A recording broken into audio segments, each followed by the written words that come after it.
Good morning, everyone. Thank you for being here today. I'm going to call to order our regular Board of Supervisors meeting for February 24th, 2026. And we're going to start with a moment of silence, and I'll turn it over to Supervisor Owen.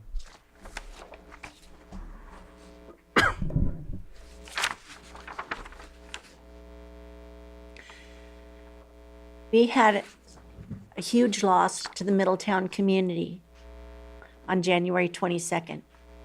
Austin Frederick Pullman, age 43, of Middletown, California, passed away on January 22nd, 2026, in a tragic automobile accident while working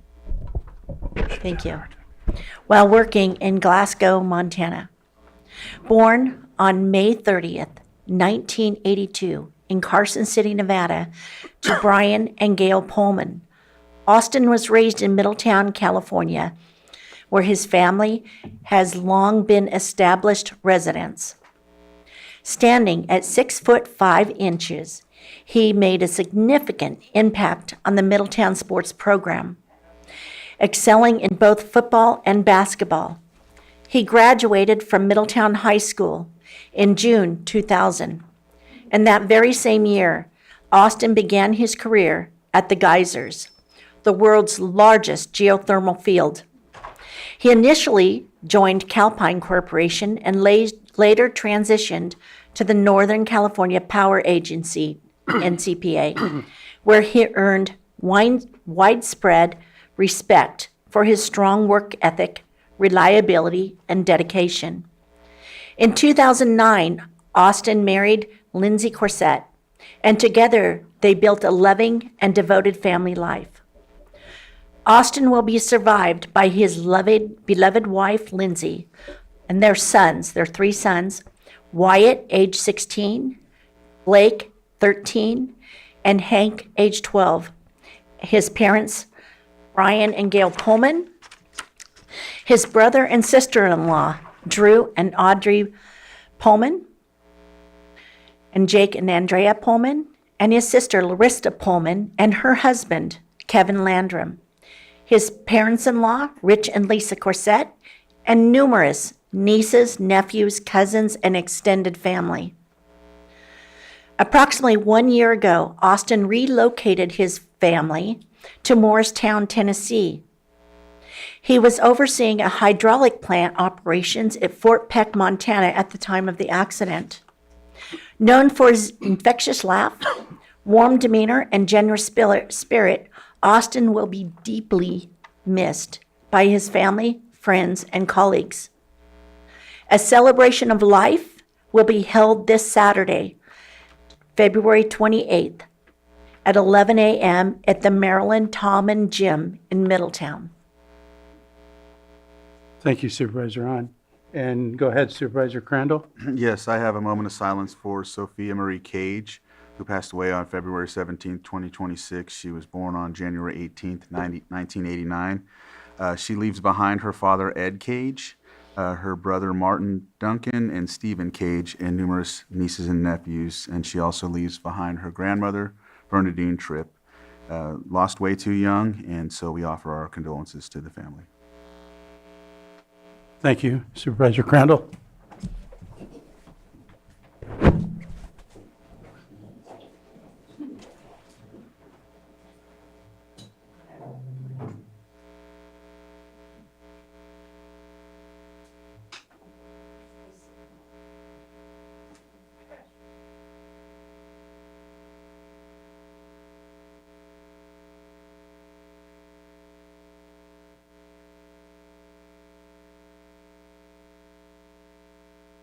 Thank you. Would the FFA please lead us in the Pledge of Allegiance? Ready? Again? I pledge allegiance to the flag of the United States of America and to the republic for which it stands, one nation, under God, indivisible, with liberty and justice for all. Thank you. Do we have any extra items not posted on the agenda today? Chair, there are none. Supervisor Crandall. Yes, I just wanted to ask, Chair, even if there was an extra item on the agenda, Lloyd, I just wanted to see possibly, Mr. Chair, if you would explain that we possibly couldn't even pass anything anyhow or move something forward without Yes. having a full quorum. I mean, not a full quorum, but without having 5 members. Thank you. And County Council, go ahead. Thank you, Mr. Chair. So under the government code sections relate to the Brown Act provisions, in order for an item to be taken up as an extra item to the agenda, it would need a 4/5 vote from your vote, from your board. So with 3, that would not satisfy that requirement. Thank you. Anything further, Supervisor? That's all I Was wanted to that make on sure. the rent? You were asking? I bring that up because there was first there was some recommendations and some interest in bringing something forward today as an extra item. And then also with that item being what it would have been some sort of moratorium or ordinance to to inclinate an urgency ordinance, which would Yes. still need a 4/5 either way. And so because we don't have even 4, that wouldn't be amenable. So I just wanted to ensure that that was noted. I Thank had you. actually asked the same thing as well. Thank you. We'll move on to the consent agenda.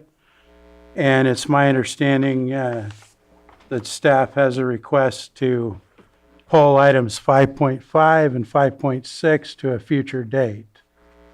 Do supervisors have any other consent agenda items to pull? Other than 5.5 and 5.6? Not hearing any. Be ready for, any member of the public have any comment or wish to pull any consent agenda items? No hands online, not seeing any in the room. Be ready for action. Mr. Chair, I move to a motion to approve items 5.1 through 5.4 and 5.7 through 5.9. I second. I have a motion and a second. All in favor? Aye. Opposed? Hearing none, that motion carries 3-0.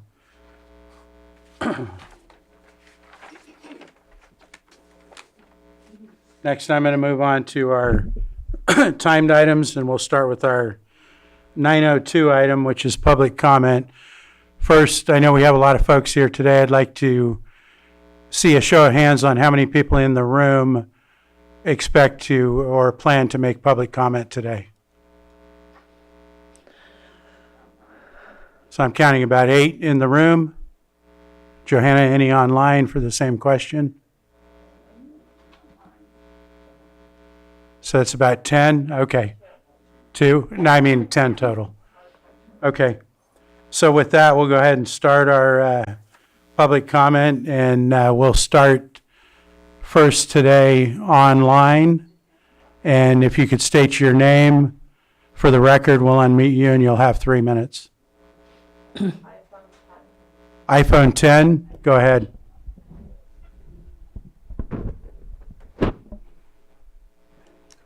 Skylar Lewall, Pillsbury Family Farms. On a normal day, this board should have reviewed the long-awaited cannabis ordinance that has to be presented by January. We are now nearing March, and the public has finally received legal notice, but there is no draft available for comments to be made in advance, similar to the process used by the California Department of Cannabis Control. Instead, on a normal day, what has been prioritized is a fiscal presentation designed to walk you through why staff and services must be cut.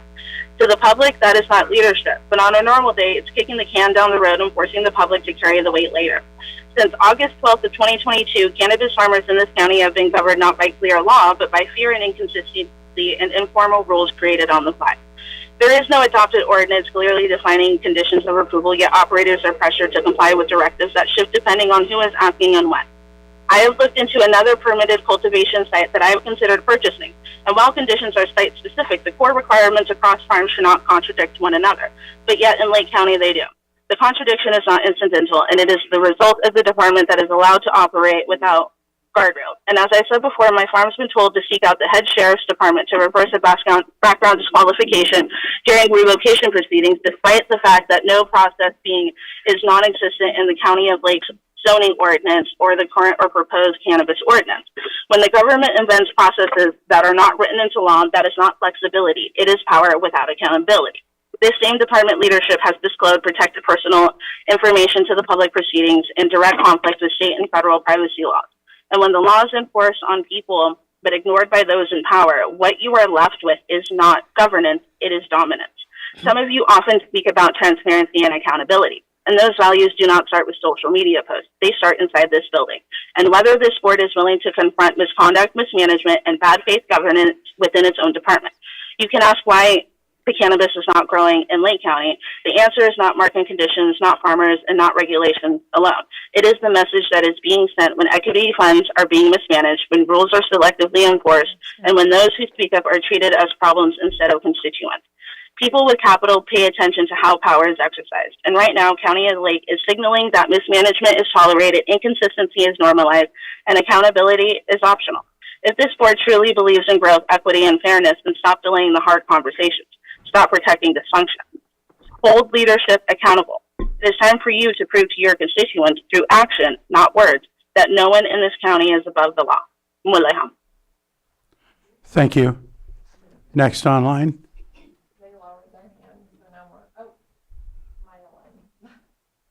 Online, we'll unmute you. Go ahead and state your name for the record, and you'll have 3 minutes.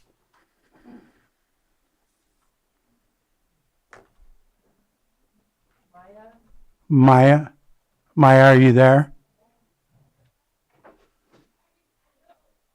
Do you hear me? Yes, go ahead, Maya. Okay, hi. Good morning. My name is Maya Lynn, and I'm a resident of Lake County. I'm speaking to urge you to adopt a rent stabilization ordinance and to implement a retroactive moratorium to January 1st, 2026 for mobile home parks in Lake County, because too many residents are already relying on their family members just to afford their space rent. Predatory home park owners are abusing its mobile home owners. Mobile homes that we all know are not mobile. Mobile home owners are in a uniquely vulnerable position. We own our homes, but we rent the land beneath them. When space rents increase sharply, we cannot simply relocate.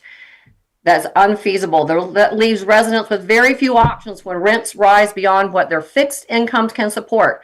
Many people living in our mobile home parks are seniors, disabled residents, and working families waiting on you in the hospital and in the restaurants.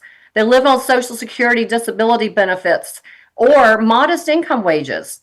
Aging members of our society become invisible to most folks, whether we are standing right beside you in the grocery store or standing right in front of you, staring you in the face and asking you for help. We feel unseen and unheard and dismissed. When rent increases by hundreds of dollars a month, when housing abuse becomes apparent, and many are having to turn to their children, their grandchildren, their siblings across the country, asking them for help to cover their rent. Families who are struggling with their own mortgages, groceries, gas, and childcare, stretching their budgets even further to prevent their loved ones from losing their homes. This isn't sustainable living. It creates financial strain across generations. We should not be forcing families into crisis mode just to keep someone housed in a home they already own and to line the pockets of corporate executives. Rent or mobile home, mom and pop pockets. Take care of your people. Rent stabilization for mobile home parks would not eliminate rent increases. It would simply set reasonable, predictable limits, as you know, so that families can plan ahead. It would protect vulnerable homeowners while still allowing park owners a fair return. Mobile home parks are one of the last forms of nationally affordable housing in your county. Without reasonable protections, we risk destabilizing entire families, not just individual residents. I respectfully ask you to adopt a rent stabilization ordinance and to implement a moratorium on increases retroactive to January 1, 2026. Protect vulnerable families, protect citizens, seniors, and preserve affordable housing in your community. Thank you for your time and consideration.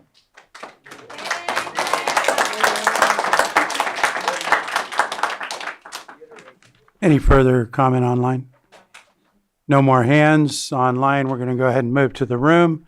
If the first person could come up to the mic, please, state your name, and you'll have 3 minutes.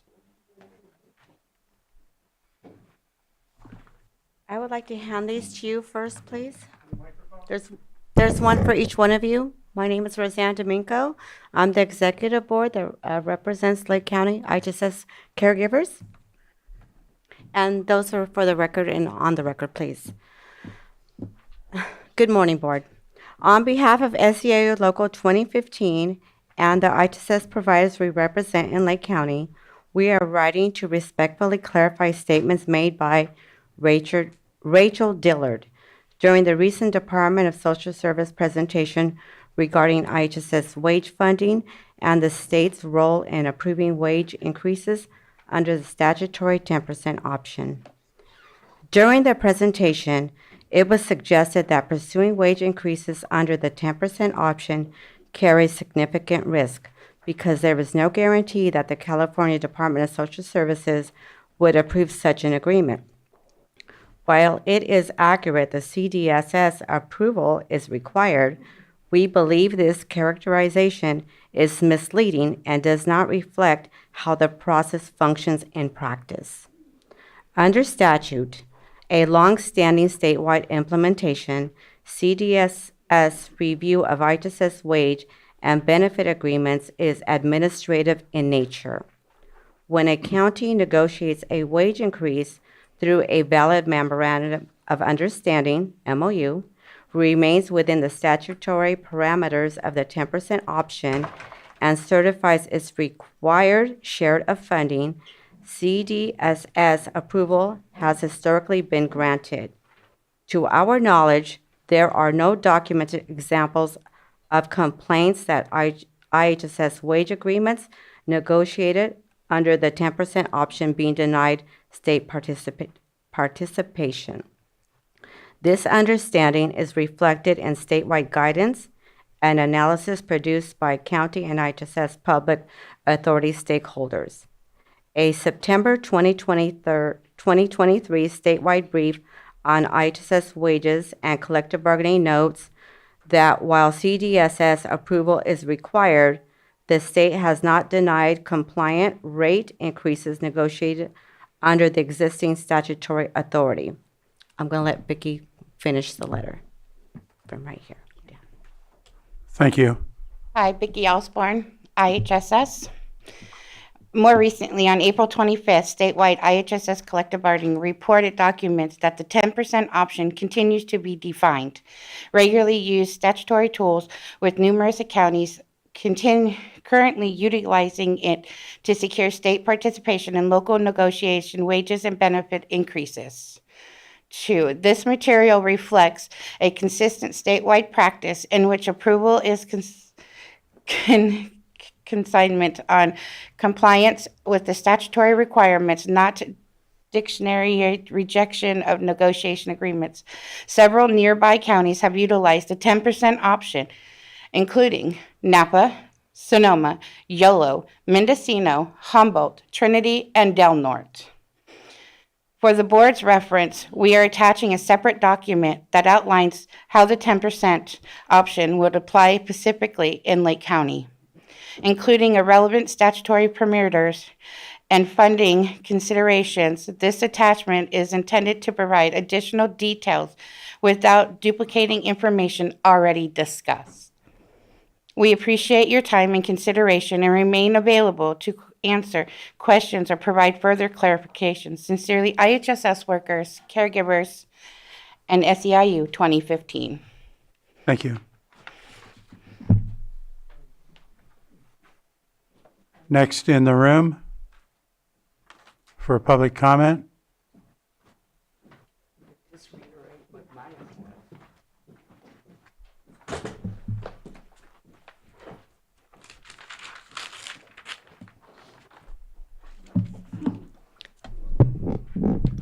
Hello, my name is Hillary Mosier. I have come here today from Humboldt County. I had a blowout on Highway 20. I almost drove into the lake from a Google Maps misdirection and got soaked in the rain this morning. All to come here to talk with you. I am the volunteer regional manager for the Golden State Manufactured Homeowners League. It's a nonprofit organization that is dedicated to developing and protecting the rights of those living in mobile home parks.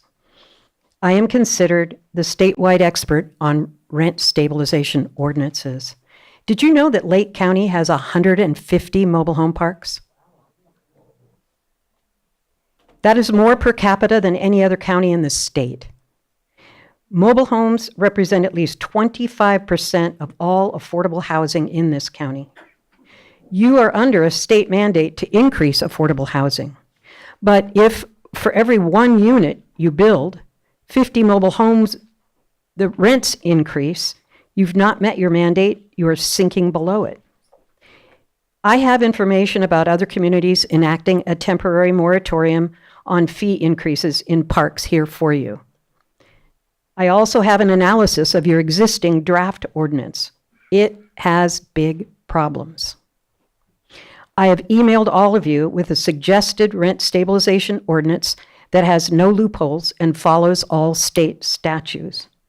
We are asking that you please place this important issue on your upcoming board meeting, the next one, to avoid further erosion.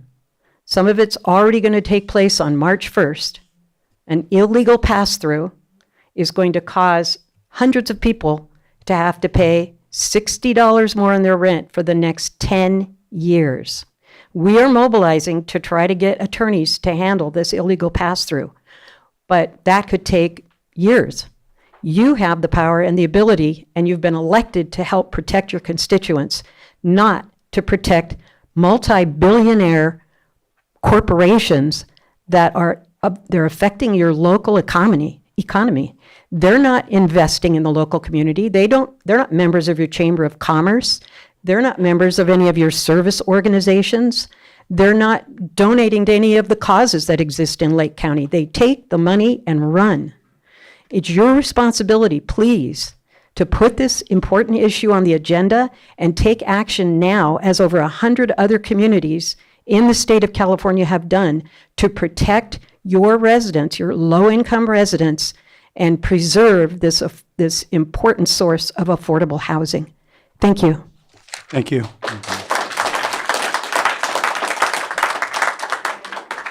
Have these for the county clerk to hand out. 2 sets of packets. Thank you. And there's one for you, a copy for you as well.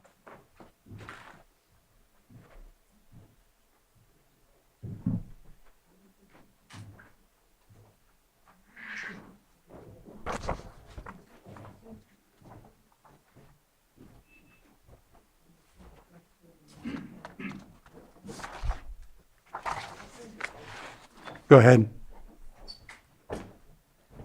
Rachel Dillman Parsons, Lake County Social Services Director. I appreciate the clarifications from IHSS and SEIU today.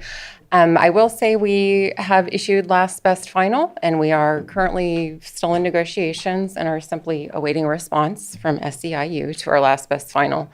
And we did assess the 10% option. It's simply unaffordable. So whether or not CDSS would approve it is somewhat irrelevant. That is pretty much all I have to say. Thank you. Thank you.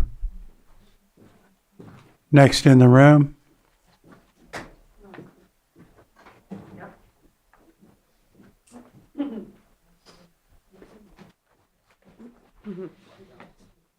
Good morning. My name is Barbara Armanino, and my husband and I have lived in Sterling Shores Senior Can you get closer to the mic, please? Mobile Home Park.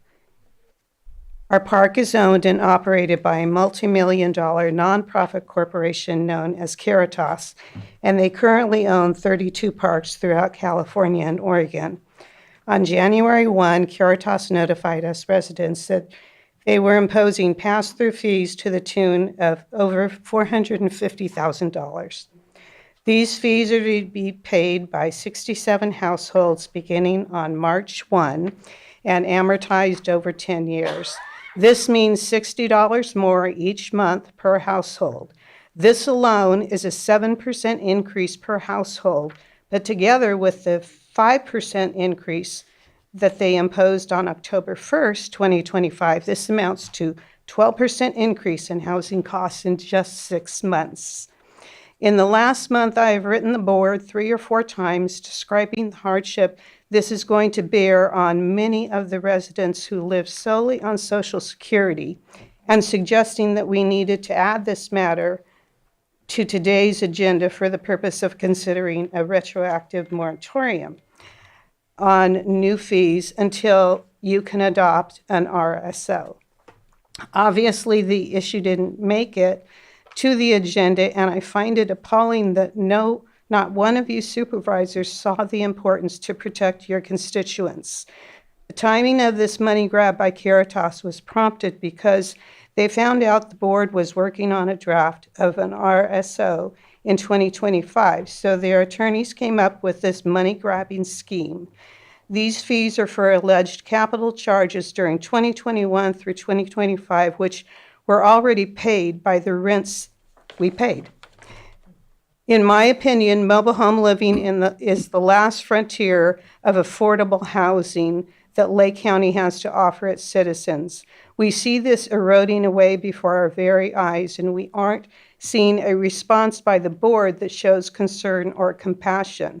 Also, consider the economic impact to Lake County.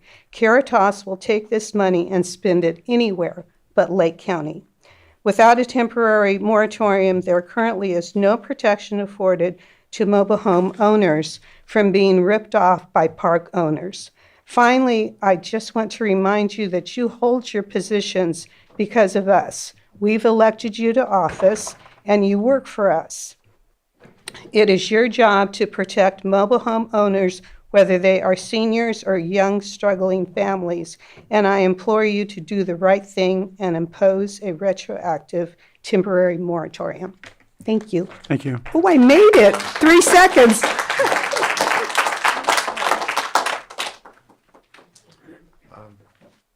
Joanna, trying to get you to stand up. I'm going to enter that into the public record. Good morning, Board. Tom Lasik. This is a continuation of a public comment that I made earlier this month about red flags. First, I want to thank Jennifer Harrington from the Auditor's Department for providing this first report on the first page. This is, if you recall, what's in Schedules 2, 3, and 4 of the budget really wasn't useful, but this one actually is useful. As you can see, it does have a starting balance. It does have an ending balance. It tells you where your money's coming from. And at a very high executive level, tells you where the money's going to. The two things I'd like to point out that are red flags for additional scrutiny is that the fund lost over $500,000. And that really needs to be looked at further. But what I really want to draw your attention to is the transfer out of over $3 million in what is called negative revenue. Negative revenue automatically deserves additional scrutiny. If you go to the next page, this is an actual breakdown on the first table of that negative revenue in a summary.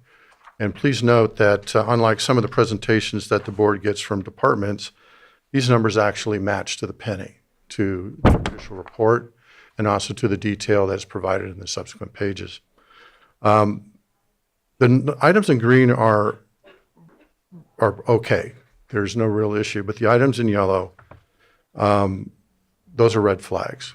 First of all, as you can see, just like with the Building and Safety Reserve, CDD was also pulling money for code enforcement and planning out of the Cannabis Reserve. So it's clearly being subsidized. The other thing is that the 30-30-30-10 guideline has pretty much been thrown out the window. CDD took $1 million of the $3 million, and some of that was for copter, but most of it was not. The other thing is there's potential triple dipping that needs to be looked into. They're taking money out for salary, but then also going back and charging for copter in the case of code enforcement. They're taking money out of salary for CDD, but then turning around and charging for cannabis services. So those are clearly of concern. I can't go through all of these, but there's clearly several other red flags. You can also see in the last table on that page what was in the presentations that were given that year as to what was going to be spent. CDD took out 41% more than what they said they would do, even though the numbers were much less. This thing screams for an independent audit. Right now, you have the group that caused the problem and the group that allowed the problem to happen to tell you, and put them in charge of what went wrong and what to do about it. That's like putting the drunk driver that caused the accident in charge of the investigation and the accident report. It's clearly conflicted. You're seeing that in the month after month, the problem seems to be worse than what was the month before. You're not getting straight answers. There's more, but we can do better. Thank you very much. Thank you.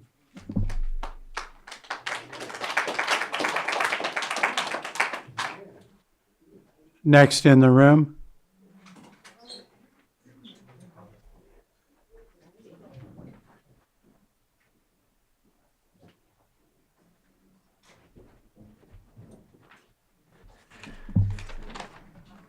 I brought my trusty wife with me.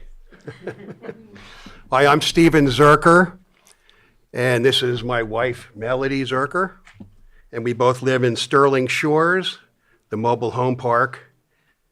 Good morning to you.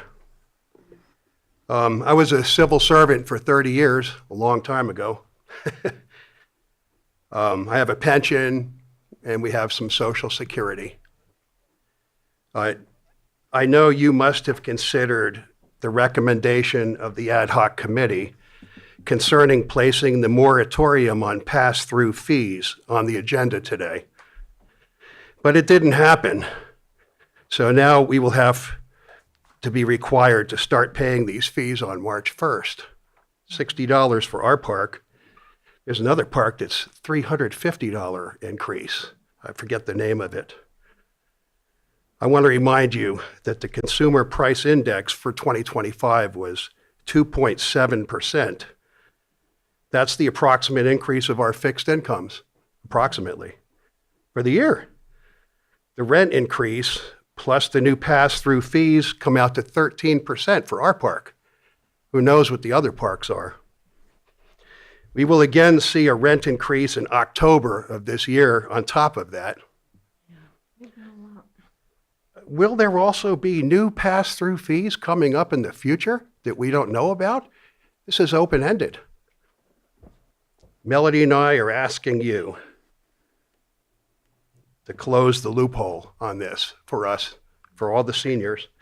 Please place this issue of a moratorium retroactive to January 1st on your next meeting agenda, as well as the RSO that would protect us, it would help us, your constituents.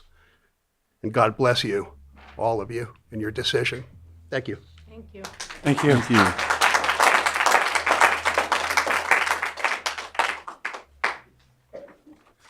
Any further public comment?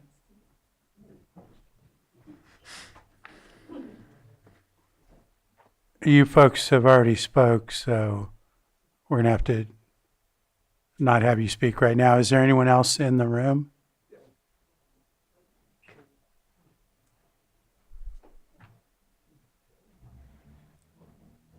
Hello, Supervisors. Thank you. My name is Ted McLeod. I'm actually a licensed real estate broker here in Lake County. I actually am from Sterling Shores Estates. First of all, I'd just like to say transparency is everything in my business. It has been for the past 40 years that I've been in the business. We requested from Sterling Shores and from the company that runs our how do I? Caritas. I can never pronounce it. I'm sorry. But anyway, so we asked for transparency. We wanted to see profit and loss. They are an organization that is working for us. Not for profit. That's all we did was ask for it. And we asked for it actually broken down from our park. No, they gave us their entire conglomerate of businesses that they run, and we were not able to even figure what's going on at our site. But all we're asking for is transparency. We ask from you transparency as well. Are any of the supervisors involved in Caritas? Are they involved in any of these, which we call cash cow in the business, businesses, which are all mobile home parks. And it is in this area going on as well. But anyway, I've just asked for transparency from everybody, and I think everybody here wishes that we all had transparency. And if we could get that, that would be fantastic. Also, there was one more issue. I moved in last year into my mobile home. And it's a wonderful place. I got to tell you, this is a great county. It's a great place to live. I love it here. But why am I being assessed from 2001 or 2002 when I just moved in at the beginning of the year? So they're not even explaining that to us. And I don't know how many people are in the same boat as I am. And I'm not complaining. I don't mind being in the same boat as everybody. Believe me, everybody is so sweet and nice to us. But gosh, that should be transparent, right?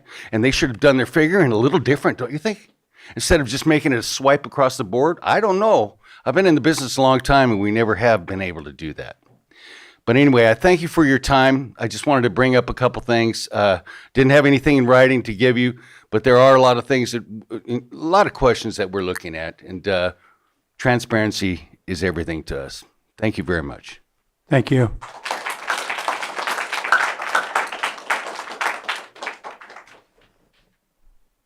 Anyone else in the room?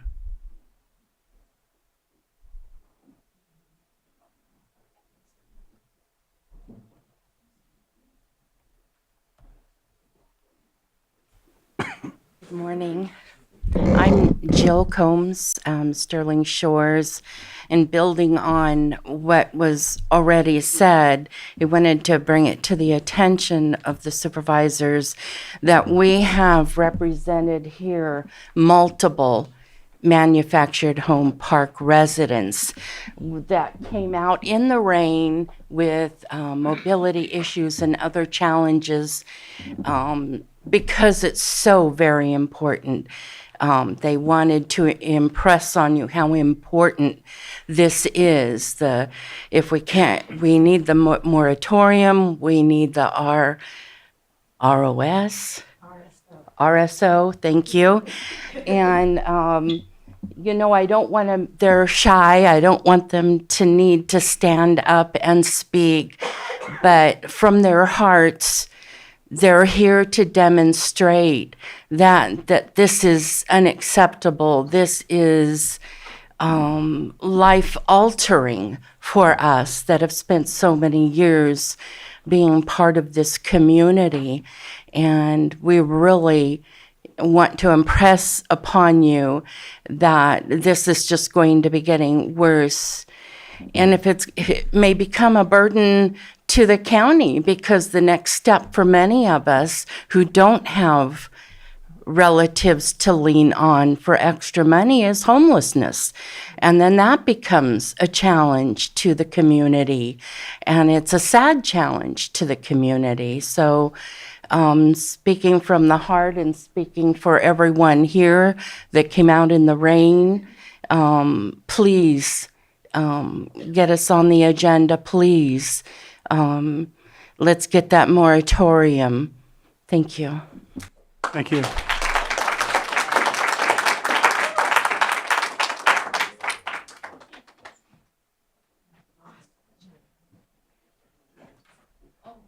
Sir, do you want to speak?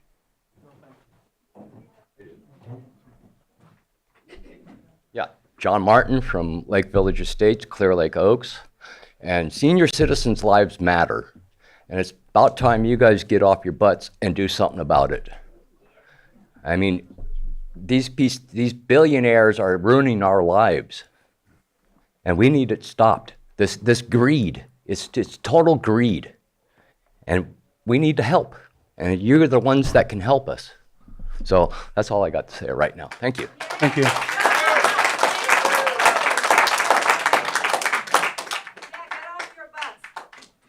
Anyone else?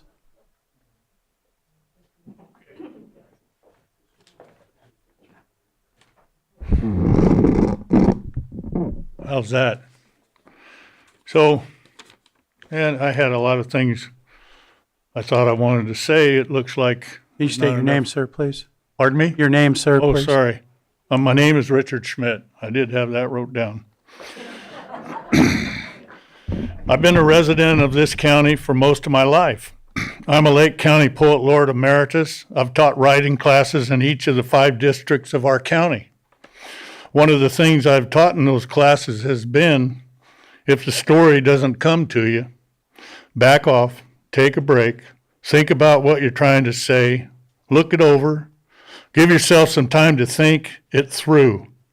That's all I'm asking from you. Declare a moratorium before it's too late. Thank you. Thank you.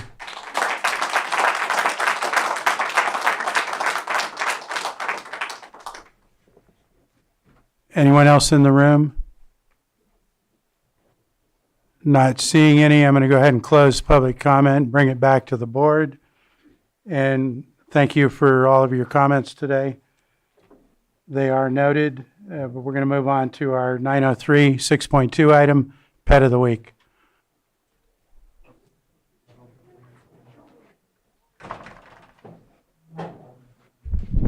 Good morning. I'm Officer Palau with Lake County Animal Control, and today we have Ryder with us. He's about a 1-year-old, we're guessing a shepherd or a husky and lab mix. He is very friendly. We've had him for about 2 months, and he is still available for free if somebody is interested in adopting him. If you guys would like to come take a look at him or any other animals at our shelter, you guys could come down to 4949 Hellbush Drive in Lakeport, or give us a call at 707-263-0278. And again, this is Ryder, about a 1-year-old husky lab mix, and he's still free if anybody is interested. Thank you.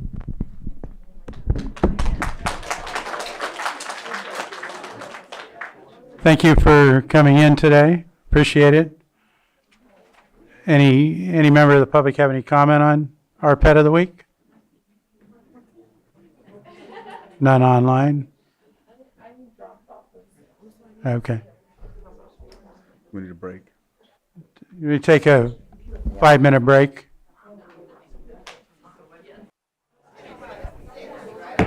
I'm going to call our meeting back to order, and we're going to move on to our 6.3 905 item, which is presentation of proclamation recognizing the week of February 21st through 28, 2026 as National Future Farmers of America Week.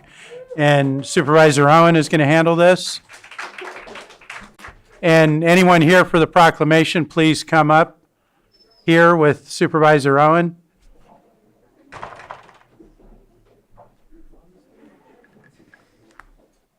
guys will come up here and you can kind of get in rows.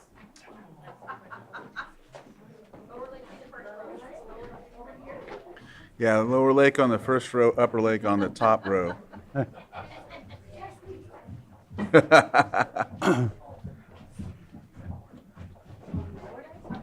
Over here. Upper side. Upper Lake. That works out good. Yeah. You can keep coming this way. Oh, yeah. Yeah, you guys are good. I'm an Upper Lake alumni, so I'm cheering for you guys. I know what's up. What's that? Yeah, I'm good. You'll be all right.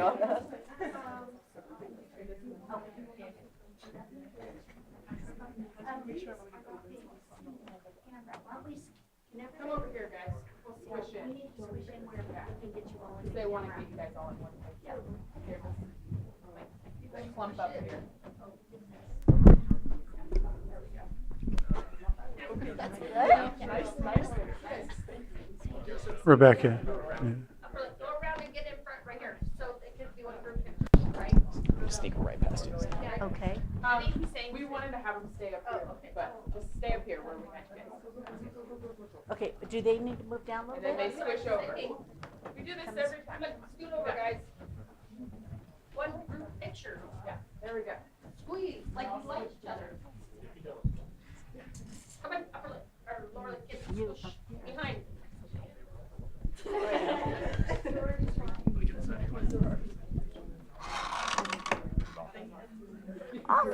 are you talking about? Here, can everybody see?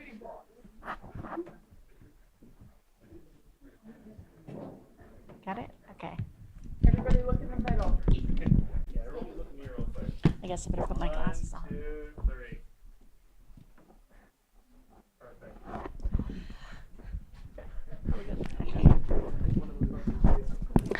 Board of Supervisors, County of Lake, State of California, proclamation recognizing the week of February 21st through the 28th, 2026 as National Future Farmers of America Week. Whereas Future Farmers of America, FFA, is a dynamic youth organization that changes lives and prepares members for premier leadership, personal growth, career success through agriculture education. And whereas FFA develops members' potential and helps them discover their talents through hands-on experience, which gives members the tools to achieve real-world success. And whereas members are future farmer chemists, veterinarians, government officials, entrepreneurs, bankers, international business leaders, and teachers, and among other fields. And whereas the FFA has 1,042,245 student members in 9,407 chapters in all 50 states, the Commonwealth of Puerto Rico, and the United States Virgin Islands. And whereas more than 13,000 FFA advisors and agriculture education teachers deliver an integrated model of agriculture education, providing students with an innovative and cutting-edge education. And whereas FFA members develop the necessary career readiness skills to continue their education in college or to enter the workforce immediately. And whereas Lake County FFA chapters, Upper Lake FFA, Kelseyville FFA, Lower Lake FFA, and Middletown FFA play a vital role in connecting agriculture education to a local community by fostering partnerships and local producers, participating in civic and service activities, and strengthening the future of Lake County agriculture economy. And whereas FFA members exemplify the motto, learning to do, doing to learn, earning to live, living to serve, by embracing challenges and working toward meaningful conversations and educational efforts.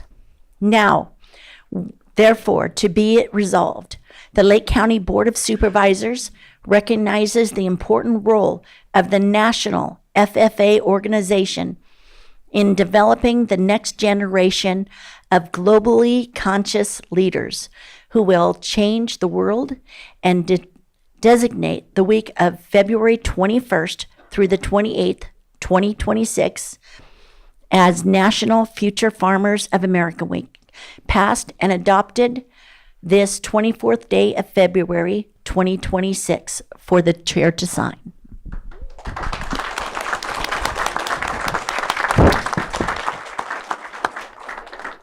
Who do I give this to? Awesome. So thank you guys. It's my pleasure to bring all 4 of our Lake County FFA chapters here. So we have students from Upper Lake FFA, Lower Lake FFA, Middletown FFA, and Kelseyville FFA here present with us today. I'm Rebecca Harper, the Executive Director for Lake County Farm Bureau. Our Membership and Outreach Coordinator, Serena, is also here. Serena and I were both our chapter FFA presidents at one time and served on a Mendo Lake section officer team with each other. So with that being said, I would like to turn it over to the students to introduce themselves and share about FFA if they would like to.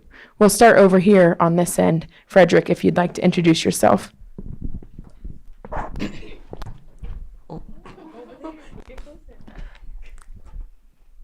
Hello, everybody. My name is Frederick Easton. I'm from Lower Lake FFA, and I serve as the current president for our chapter. I'm so excited to welcome you guys to the National FFA Week. I know that for our chapter, we are doing a lot of fun activities this week. Welcome.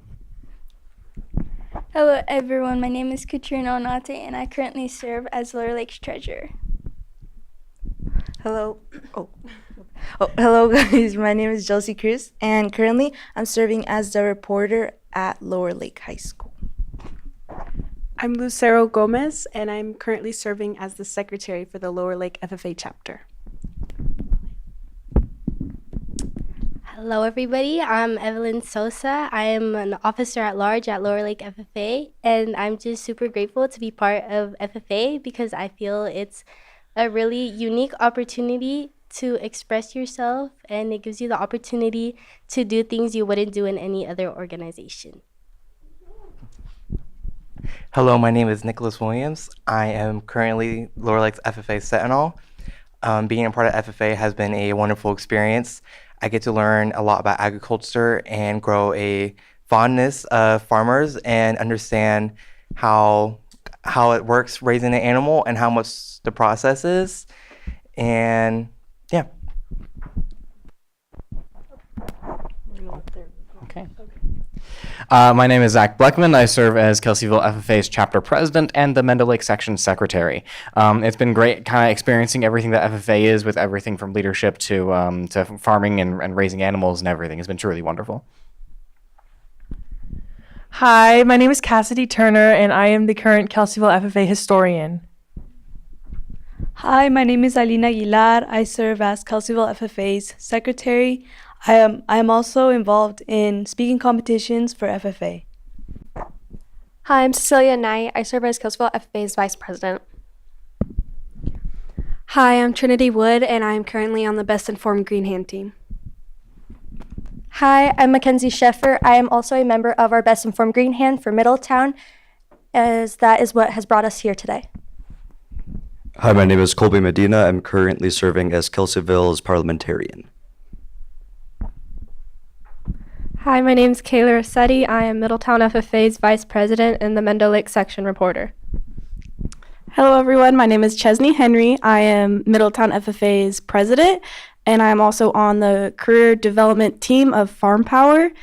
FFA is an organization that produces kids that can really work on their leadership skills and speaking skills, and it's a very good way to get out there. Hi, I'm Camila Martin, and I serve as our Upper Lake FFA vice president. And for this week, for FFA FFA week, we're doing spirit days where kids dress up, and we're doing lunch games. But not only has our Upper Lake chapter been able to do that, but also it has taught our chapter members an abundance of skills, ranging from learning parliamentary procedure to managing money to humanely raising livestock. It has taught us many other skills such as time management, organization, and more. Our time in FFA has become greater than being in an organization. Rather, it has become a family. At Upper Lake High School, all students are welcomed into their program regardless of their background in ag. In other words, we welcome all students to be part of our FFA family, and their experience prepares them for college and career, whether they choose a career in ag or not. Our administration and teachers support our program and expect us as FFA chapter leaders to make sure every one of our members to feel welcomed and supported. Thank you. I'm Destiny Caballero, and I serve as Upper Lake FFA's historian. I'm Riley Zimmershed, and I serve as our Upper Lake FFA secretary. I'm Magdalena Garcia, and I serve as Upper Lake FFA's reporter. My name is Sophia Cruz, and I serve as the Upper Lake chapter's president. I'm Aubriana Suzor, and I serve as Upper Lake's treasurer. So thank you guys for helping us honor our students and all of the work that FFA does within our communities. We are really lucky here in Lake County to have 4 extremely active and successful FFA chapters, and we hope that you'll join us this week as we celebrate National FFA Week. Thank you.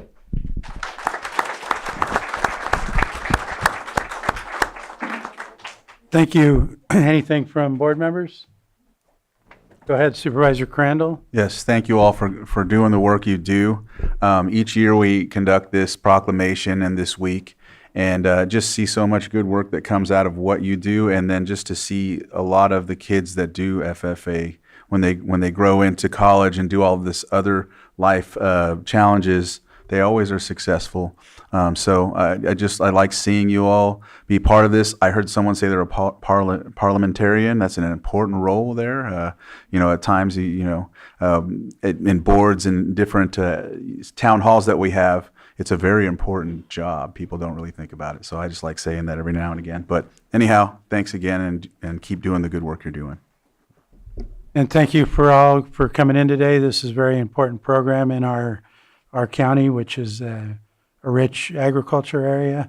And I really appreciate your guys' leadership and participate in these important programs. So thank you. Yeah.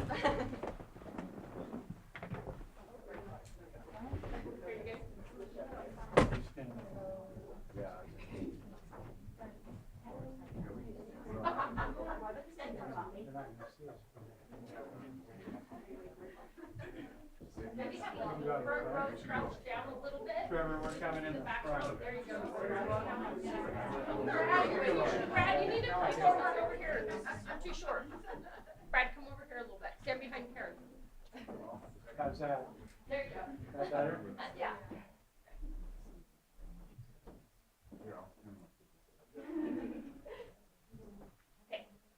Good? Thank you. And you and me, is that okay?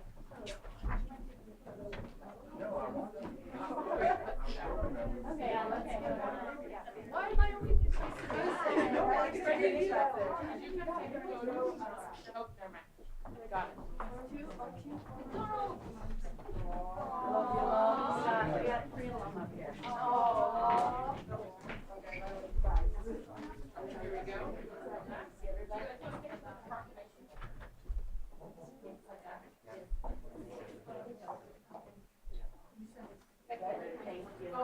I'm gonna grab one too. We were all looking over there.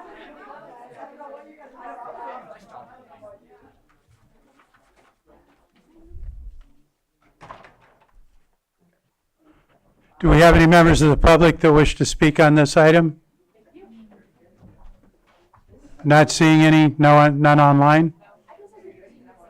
No hands. We'll go ahead and close that and bring it back to the board. Thank you, Supervisor Owen, for handling that. And we're going to move on to our 6.4915 item, which is consideration of a request to close health services offices all day on April 9th, 2026, August 13th, 2026, and October 15th, 2026 for essential all-staff training. And we have our Deputy Director, Lisa Faracco, here from Health Services, who will present this item.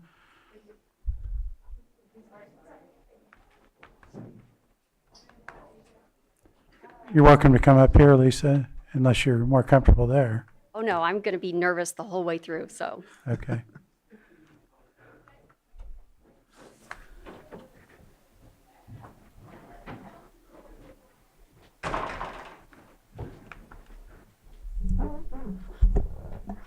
Good morning. Can you hear me okay? Yeah.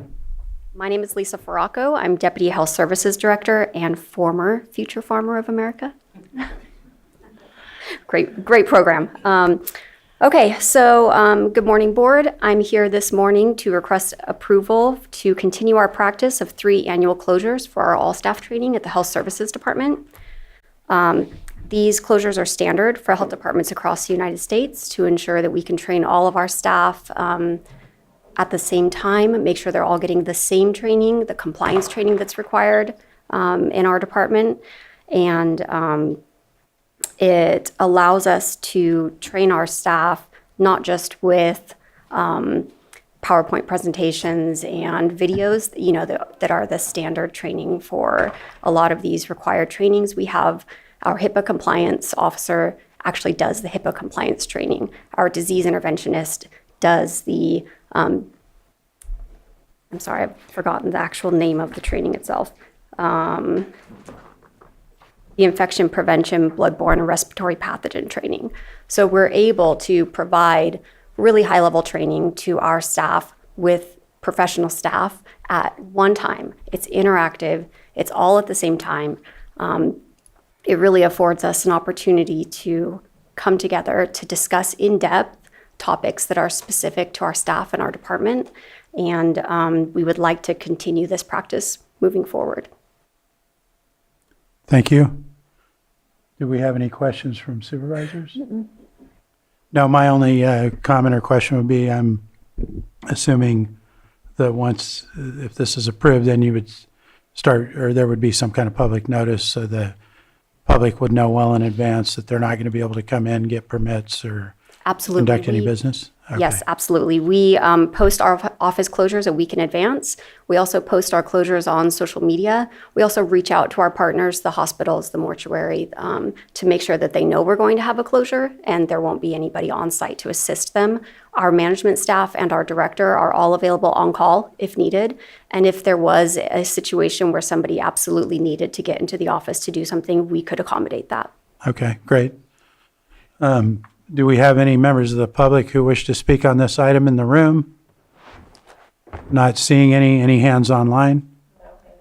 No hands online. I'll bring it back to the board for any further comments or action. I'd like to offer the approval to close the health services offices all day on April 9th, August 13th, October 15th for essential staff training.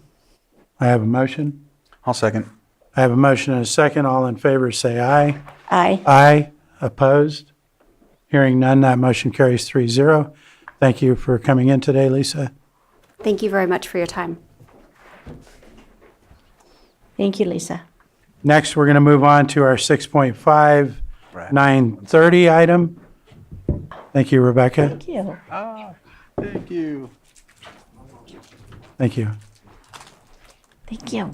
And our 9:30 item is consideration of a presentation giving an update on the Lake County Resilience Hub Work Group of the American Red Cross Community Adaptation Program, and presented by our administrative office and also Red Cross here. Terry, are you going to be starting this, or? I will. I need to get the presentation.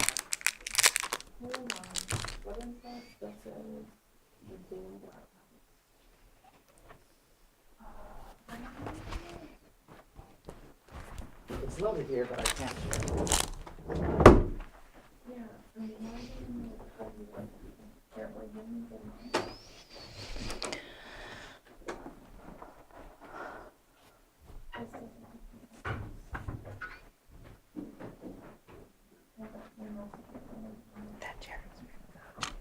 That chair is very low. Very short.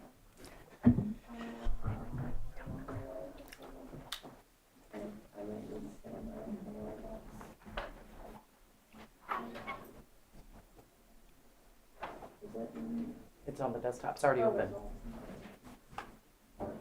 Mm-mm. Behind the window. It's already open. Oh, it's up the PDF. Yes. Okay. I can't share.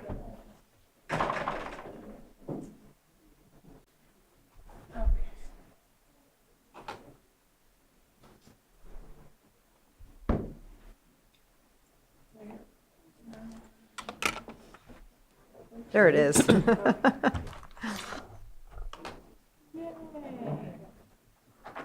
Great, thank you.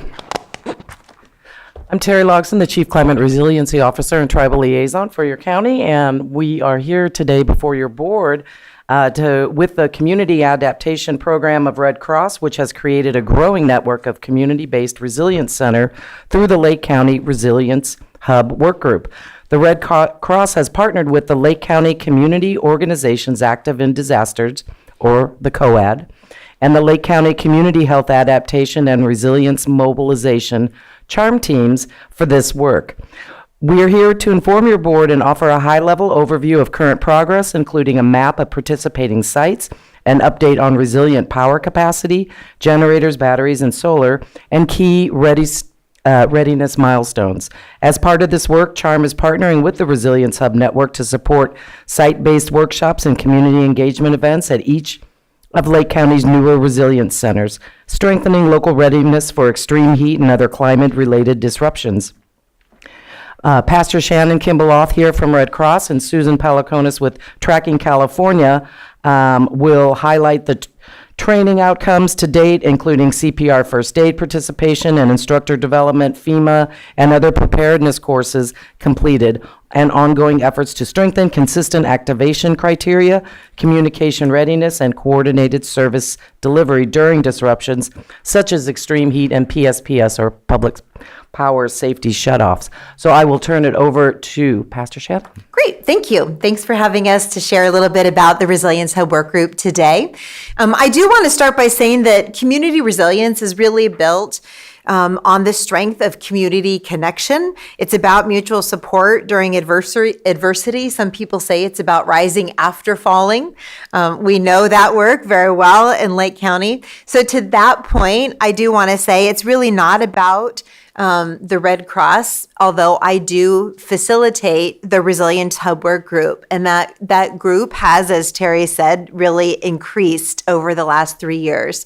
So the first time that we presented was almost 3 years ago, in August, I think, 2023. The thing that holds all of the sites together is our communication and coordination. It is not about every site being the same. So each of the centers that is in the Resilience Hub Work Group continue to be independent. They are their own. They operate with their own rules. But what they agree to do is to collaborate with the group and to support one another. So I'll talk a little bit about how that looks as we go on. This map that you have before you is a draft. It is the first stages of how to see where the sites are. As you can see, every community in the county is not covered, but when you consider that there were 0 sites 3 years ago, and now we have sites pretty much surrounding the lake, including on Cobb and in Middletown, there are other sites that are not on this map, and I want to acknowledge that first. And there are 2 reasons for that. The first is that even if someone is in the project, but they did not complete the form that said, yes, could include us on the map, they're not on the map. They had to complete that form to make it onto this map. Part of the reason for that is that this is a public presentation and goes into the public record, and not all of our sites are ready for everybody to know that they are part of this project because they are all in very different stages. The second is that there may be centers that consider themselves to be resilient centers, but because they're not coordinating or collaborating with others, they're not part of the project. And this is really trying to show the collaboration of the different centers around the lake. Now, what you are looking at right now is just a PDF because we weren't sure we'd be able to share the live map. So I took a couple screenshots of what you can do with the map once we officially share it with you. So this next slide shows, for example, that if you click on any of the centers, it will tell you about that center. It will tell you where they are in terms of their progress, their readiness to have to welcome people into the Resilience Center. It will tell you what kind of power they have. It will tell you what kind of pet policy they have, all of those types of things. But I started with Scotts Valley. One of the reasons that I chose that as the first window is that I wanted to point out that they're in the project, but they don't have property, right? But last week, for example, Nazba had to leave, unfortunately. So last week, for example, when we had the severe cold snap come through in Big Valley, which is also not on the map, when they did a soft open of their Resilience Center, Scotts Valley helped to staff it for one shift of the work. So different sites provide different things to the project overall. And as we go forward, we're going to add additional layers. So the next layer to come on, as an example, will be adding sites that resource the resilient centers. And that would include, for example, NCO, which brought food and water when Big Valley opened last week. So go ahead to the next slide. I wanted to show you this next one because it is a center that is open. So this one happens to be in Lakeport, just not even a mile from us. And if you look, you'll see that they are ready to serve. If you ask them as a board of supervisors and said, hey, we really need a resilient center open at this time for this purpose, for this length of time, under these conditions, they would say yes, as it met with their policies and their warming center. So some sites like United Christian Parish, which you have up before you, has a pet policy of no pets inside. But when it's extreme heat, they have misters up in the tree and a shade, and they've got kennels that animals can be put in or can be kept on leash. So each of the sites has to have a pet policy in order to be part of the project, because we know people will show up with pets, so they need to be prepared for what they're going to say. Overall, even if a site is ready to receive people as a resilient center, power is the next key measure. So the three categories that we measure in terms of resilient power are solar power, generator, and battery. And I've presented on that specific cadre to you before, so I'm not going to spend a lot of time on it now, but I do want to point out that those three measures of power are recorded on the resilience map. So if you're in the middle of a power outage, you know that you're looking for one of these three types of power, if they have solar or generator versus just a smaller battery. So next, each of the sites, regardless of where they are in terms of readiness, have received this battery. And what this enables them to do is to have resilient communication, because they can charge cell phones on it in the case of a power outage, regardless of what kind of power they have at their site.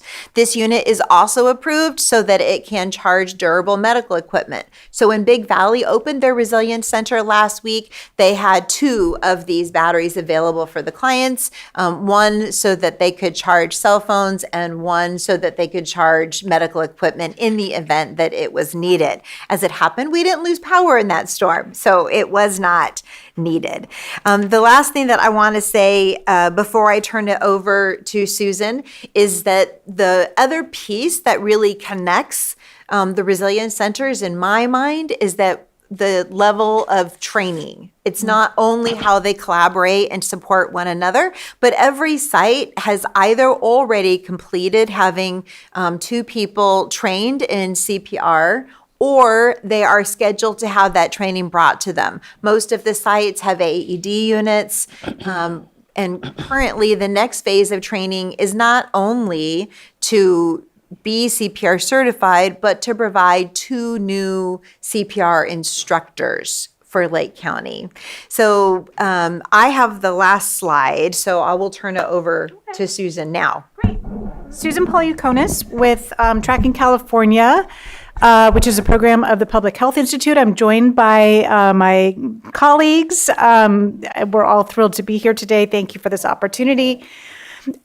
Tracking California does a lot with data and health surveillance, and we started working with Big Valley way back in 2014 on some things and started to explore data around the health outcomes of health-related illness in this area.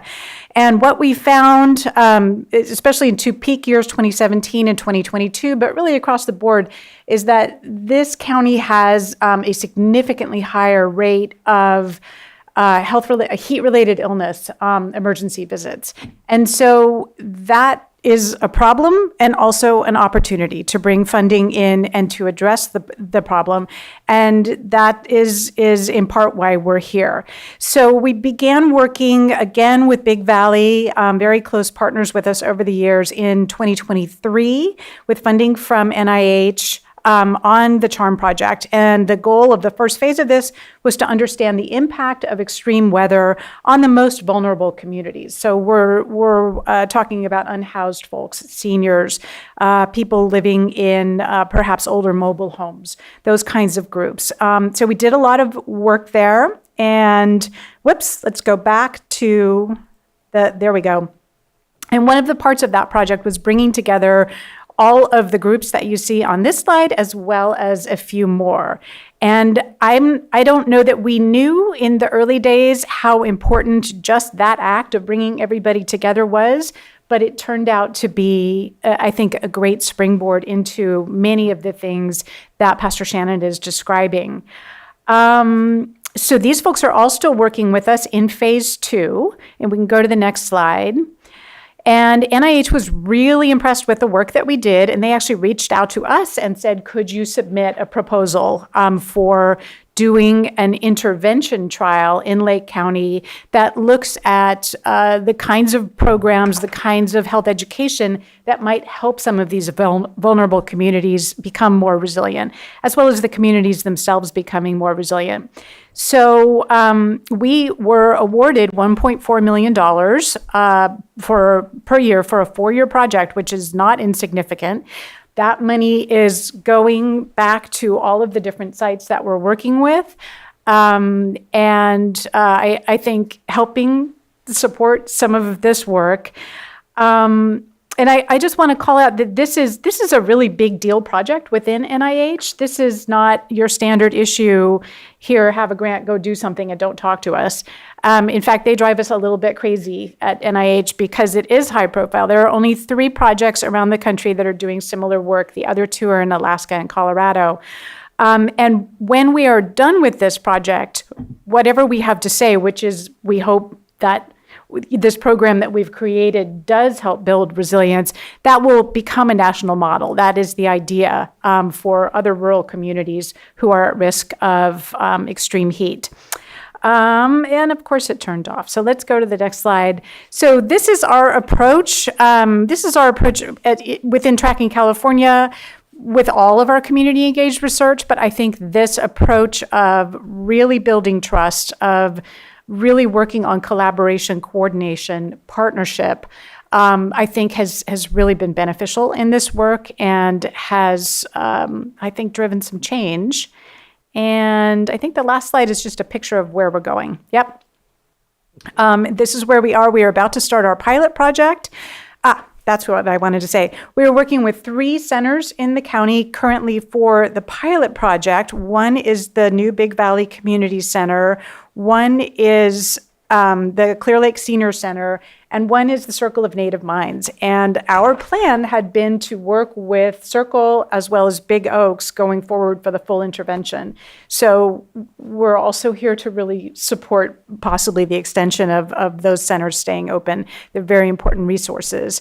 So we are starting our pilot in 3 weeks, I think, and we will finish up in May, and then we will have more to say about what comes next. Okay, so the last slide that I wanted to share was a question that I thought might come up, and even if it didn't, I wanted you to ask, and that is, how can additional sites become part of the project and the Resilience Hub overall? And that is to become part of the Resilience Hub work group. So the Resilience Hub work group meets sometimes monthly, like we have met monthly over the last 6 months, I feel, but other times we might go 2 or 3 months without meeting. In addition to the specific work on the Resilience Hub, we are part of the overall COAD, Community Organizations Active in Disaster. And our next meeting is Friday, March 20th from 9:30 to 11:30. That is open to the public. I do not know the location of that meeting. So please reach out to me if you would like to be part of that and you have not received an invitation. And then the secondary piece to that is, if you have a community center that wants to be a part of the Resilience Hub work group, all you need to do, as Supervisor Rasmussen did just a couple days ago, is send me an email introducing me to them and them to me, and then we will set up a meeting with them to talk to them about what it would look like for their center. And that is our presentation. Any questions? Well, that was going to be my question. But anything from supervisors? I had actually spoke with Terry about that very same thing as well, to see if the people in Lower Lake, I noticed there was not a center in Lower Lake, to see if there's an area there that might be interested, and then in Hidden Valley as well. That's a very pretty large community. So those two communities might Spring benefit. Valley also missing, but one of the things that I want to be clear on is that we don't choose the sites. They choose themselves and they say they want to be part of the project. So whether, in Lower Lake, as an example, does the Brick Hall team have staffing to be able to run a center, or the Methodist Church? But there needs to be a core group that wants to be part of the project. We aren't. We're building capacity for those groups, but there has to be something there to start with. Sure. Okay, thank you. Yeah, and Spring Valley too. I mean, you didn't mention them because they're not your area, but that also is a missing site. Sure, thank you. Well, thank you for mentioning Spring Valley because it is my area. But yeah, no, all the questions that I had were answered in the presentation. I was wondering, Circle of Native Minds, right here in Lakeport, okay. Yeah, I was wondering, and I was wondering what made that a spot to be, like why was that place chosen? Was it because, maybe you'll explain it to me. Yeah, a couple different reasons. As with any of the sites, they were chosen because they wanted to be. I want to start with there as an emphasis, but also because they serve a particular population that needs assistance that they wanted to increase their own capacity to serve. So that was one piece of it, and then another piece of it was that CHARM, which is the research part of this whole project, has a contract with the county, and that was one of the sites that the county chose. So in all of these sites, it is about that collaboration and partnership. Okay. Do you want to say something about that more than what okay, there we go. All right, thanks. Thank you. And just one question to make sure I understand correctly, of the 14 that are on this map, not all of those, they're all on there because they have some type of capacity to do something. Yes. But it doesn't necessarily mean that they can open as a full site today. Is that correct? That is correct. And when you look at the live map, which is what I wanted to share with you, but Terry was like, no, it has to be a static. When you look at the live map, you just click on each of them and it tells you where they are at. Okay. So you'll be able to see that. We expect to be able to release that full map by June 1st. That is you didn't ask that question, but I figure that's the next question. Yeah. Okay. Thank you. Anything further from board members? Not seeing any, I'll go ahead and open it up to the public. Do we have anyone in the room who would like to comment on this presentation? Not. Yes, go ahead and come forward. State your name. You'll have 3 minutes. Good morning, board. Good morning, board. Chair Rasmussen. Just a follow-on question. I noticed the map is great. Everything here is wonderful. I was wondering if it could be asked of the group if this could be on the parcel viewer for the county where our resiliency centers are located. It appears that it's in the Google Maps, which is great, but to be on the county website and to enhance the use of the parcel viewer, it might be a reasonable suggestion. Thank you. Thank you for that. I'm not sure that we'd be able to answer that question today, but I can look into it. But admin staff will take a look at that and see what the capacity is. And not before the map is actually released, which we Correct. anticipate being in June. Yeah. It would be premature to list it now. Yes. Yes. Hi, my name is Aliza Geverts. I work at Big Valley Rancheria as the Community Resilience Manager and had the opportunity to work with Pastor Shannon in terms of opening the warming center this past week. I've also spent 6 years as a disaster program manager for Red Cross, so I've opened multiple shelters and just wanted to let you know what goes into the warming centers or any shelter overnight. You have cots and blankets. You want to make sure people have hot coffee or tea. You need dinner and breakfast the next morning. And hopefully you've got a whole lot of volunteers who are manning or personing the center, right? But there's a cost. And so the tribal administrator was able to carve out $1,000 for us. And I think we were able to do the entire 2 days in just under $800. $1,500. So there is a cost, there's an investment to be able to do it, and certainly to maintain that over time, you know, in terms of everything from bathroom supplies to making sure things are clean and needing staff on hand to be able to do that. So just wanted to add that little element, but we're happy to do it and glad to be a part of the project. Thanks. Thank you. Anyone further in the room? Not seeing anyone online? We have no hands online. I'll close public comment and bring it back to the board for anything further. I don't believe we have anything further. So thank you unless you have something further, Terry. No, I will have a conversation with them just to find out where other public presentations on this, so that organizations can find out more about it and let the public know. Thank you. I would have one thing to say. Have you yet participated at the local town halls by chance? I think we were scheduled to present to the town hall in Upper Lake, but it didn't happen because of the storm, and Tammy and I had wound up deploying, but we are happy to do that. I think that would be, so that the community knows, you know. We're happy to do that. Again, we just need to be invited. Okay, thank you. We'll get you invited. Thank you. Appreciate it. Thank you.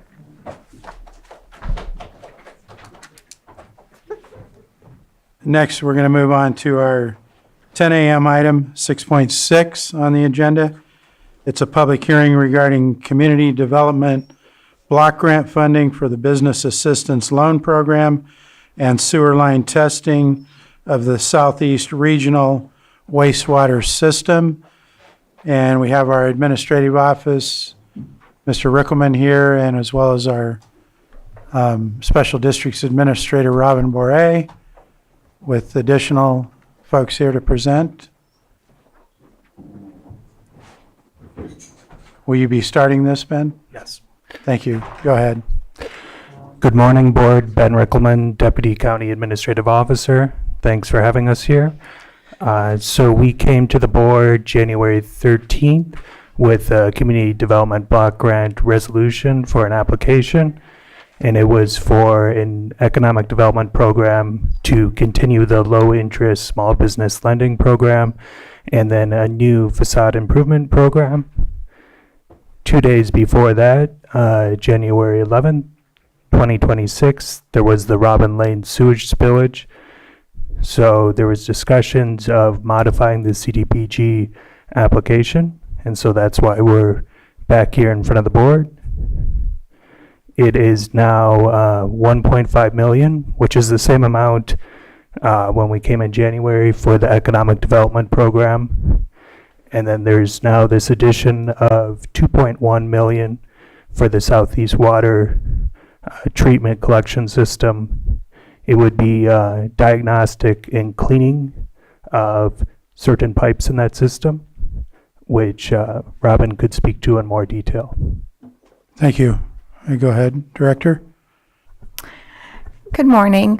So the CDBG application for the Southeast Collection System would include both line cleaning and CCTVing or videoing the entire system. There's 90 miles of gravity pipeline and 10 miles of force main pipeline. Force main will be more of a challenge to, it's not something that's traditionally cleaned or videoed, so there'd be short runs that we could access from like the lift station into the force main a certain distance as far as the camera would go, but the full inspection of the force main wouldn't be possible. But it would inspect all of the manholes and the gravity pipeline, which then it would tell us which ones needed to be replaced, which ones needed slip lining, the overall condition, and it would also assess any unlicensed or illegal connections that have been made to the system that we don't have on our current maps. Thank you. Anything further? Not at this moment. We also do have Jeff Lucas here with Community Development Services. He's worked with the county with our economic development programs and would help prepare this application. Anything further, Mr. Lucas? Or? No, this is a great project, and this year it's going to be pretty competitive for us. So we're working very closely with special district staff to gather as much information and document why this is an essential project for us to. Thank you. Any questions from board members at this point? Not seeing any, I'll go ahead and open it up to the public. We'll start in the room. We have our Clear Lake City Manager. If you could state your name for the record, please, and you'll have 3 minutes. Good morning, Alan Flora, Clear Lake City Manager. Thank you, Chair Rasmussen, board members. Wasn't planning on speaking on this today, but since I'm here, well, I think we can all agree that the Southeast system needs a lot of help. So I appreciate the board being willing to look at providing some of that help. Just wanted to share a couple of things because I think the approach here makes sense in some regards, but have some concerns. In 2019, pretty much the entire system was CCTV'd. And my understanding is very little operation and maintenance efforts happened as a result of that. In fact, in 2024, there were a number of notices of violation issued on the Southeast system from the State Water Board. One of them is specifically related to this, or a number of them actually.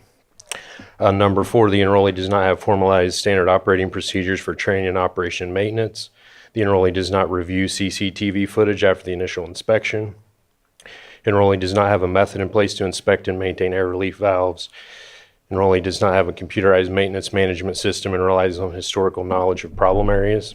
So further, I think it was 23 or 24 that the board approved nearly a $500,000 purchase of a new van and camera system for special districts.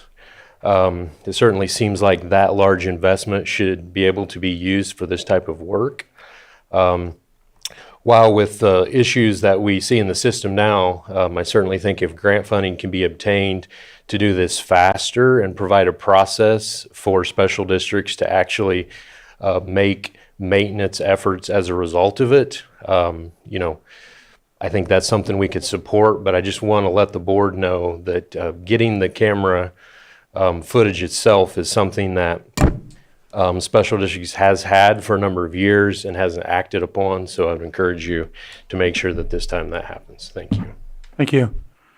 Anyone else? Do you want to respond, Director? Yeah, so the CCTV that would be done with this program would automatically be uploaded into the system and identify by colors where problem areas are, helping us prioritize where projects need to be done. If we used our existing camera van that, since our CMOM has been here almost a year, he's got it up and operational. However, if he was going to camera the 90 plus miles of line, he would be doing nothing but cameraing the lines for the next probably 3 years. So it's a huge undertaking with such a large collection system. So this funding would allow us to basically get caught up on that and then start identifying our priority areas. Thank you. Supervisor Crandall. Ben, the 3.6, if it's awarded, is that like I don't want to say guarantee, but is that ideally what it's going to be? If there's anything less, is there going to be like a priority or a triage type of thought to how you'll spend it or how you'll address?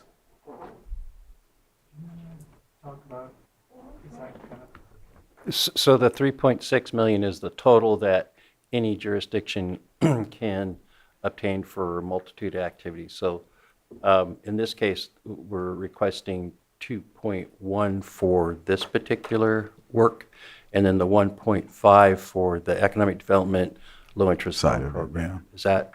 Yes, because yes, I mean, I think my question revolves more around the other side, not the economic development side of it. Yeah, go ahead. On prioritizing the use of funds? Well, yeah, if you weren't able to get the full award in regard to the 2 point, what is it? 2 point, sorry. 2.1. 2.1, yes. And if it was less, how would you prioritize the work? We could prioritize our project. We would split the system up into different areas. It's for the entire 90 miles of gravity line. So if we got a portion of that, then it would cover only, a portion of those gravity lines.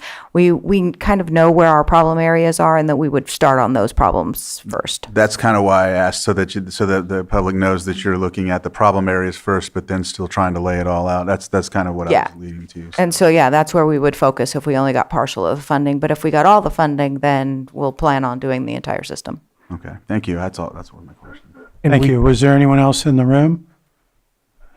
I was just going to add with the triaging or reconfiguring it if it's a partial award with economic development.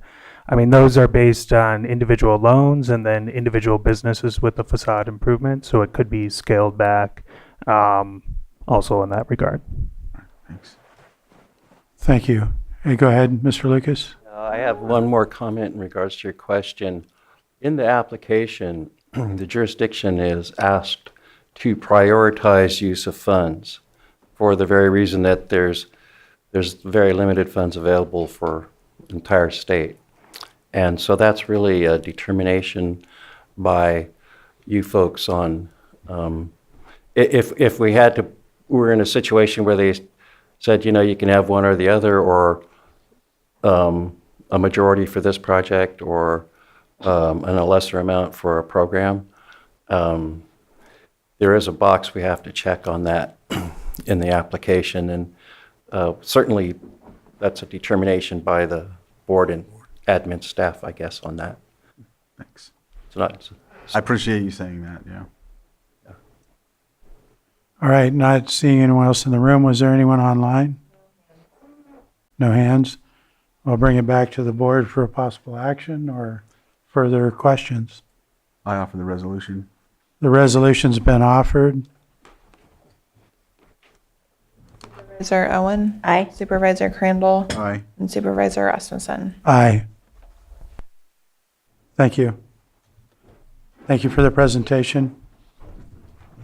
We're going to move on to our 6.7 1030 item, which is A, consideration of a governance workshop presentation for University of California Cooperative Extension, UCCE, and B, consideration of a presentation on the University of California Livestock and Natural Resources Program being presented by our UC Extension.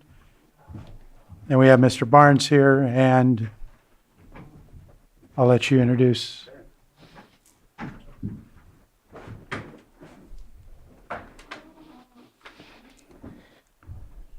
Morning, board.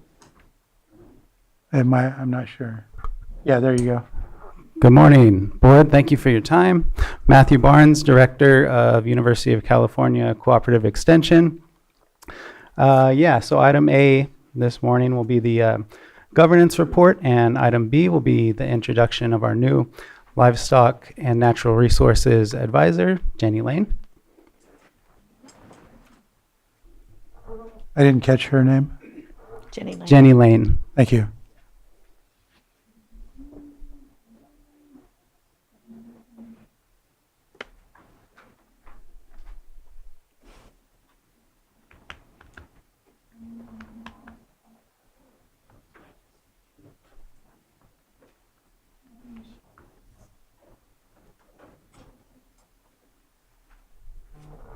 So as a refresher for the public and the board, Cooperative Extension, our programs include academic advisors who do research on a number of different areas related to sustainable agriculture, such as forestry health, water resources, viticulture and vineyard health, diversified agriculture, and we'll be talking about 2025, but we'll roll into 2026, where, of course, we're adding not only the livestock and natural resources position, but we are also hiring a new academic advisor for our 4-H college and career programs as well.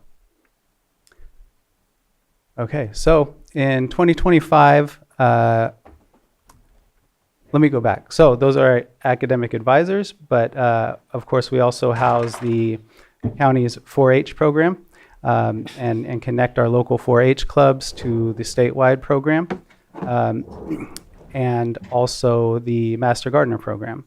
So those programs and our academic advisor programs, we engage 4,261 Lake County residents through workshops, field demonstrations, educational events, and online resources.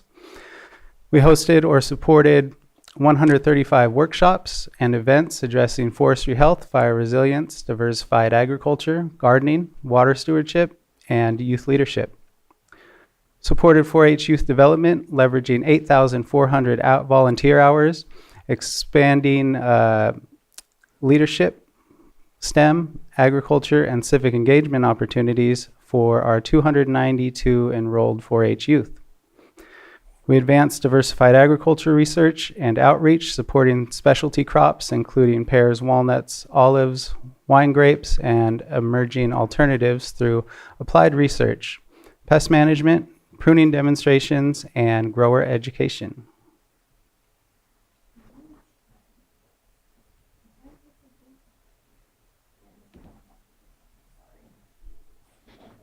Yeah, that's fine. Let me see in my notes. Okay. Additionally, we expanded forestry and wildfire resilience programming, providing landowners and tribal communities with tools for vegetation management, post-fire recovery, prescribed fire capacity building, and invasive pest response. Strengthened tribal partnerships with our partnership with the Middletown Rancheria Pomo Indians in integrating UC science with traditional ecological knowledge through collaborative forestry, fire, water, and agriculture initiatives.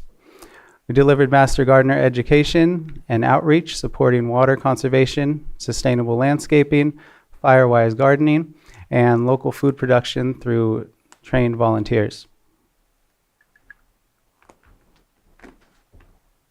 So our metrics here, I mentioned our engagement number and workshops, 8,400 hours, again, for our volunteer hours in 4-H, and 292 4-H youth participating. So pretty much across the board, we have increased engagement and enrollment. Our community partnerships with agencies, tribes, and organizations continues to expand. Applied research and extension focus areas, kind of what I mentioned in the beginning, our different advisor areas as well as our programs.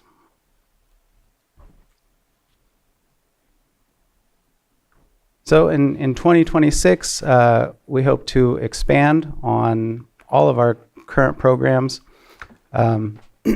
Really just overall, what we're aiming for in 2026 is to align with the county departments, other county organizations, and what the community needs with our applied science research and 4-H and Master Gardener programs, in addition to onboarding our new advisors as they come on board. So looking forward to this year coming up.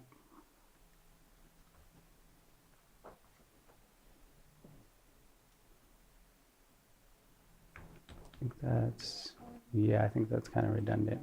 Yeah, good. So yeah, open it up to any questions you might have. Any questions from board members? Go ahead, Supervisor Hahn. Okay.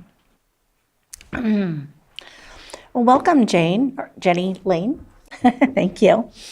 Mike Thompson had wrote something just recently about the struggles here in California with our agriculture. It looks like in 2025, we lost over 400 producers. And farms have either closed or left California due to the high expenses and other, along with financial struggles, predator issues, et cetera, et cetera. Is that within your preview? And if so, what can you tell me about that we're doing at a state and or national level to help our farmers and ranchers? Hi. I also have some slides too, so like an introduction. So happy to do that first and then get into your question. Perfect. Because I think part of that will come up with. Okay, great. Thank you. Can we do that? Yeah. Okay.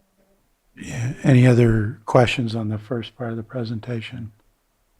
Not seeing any. Thank you.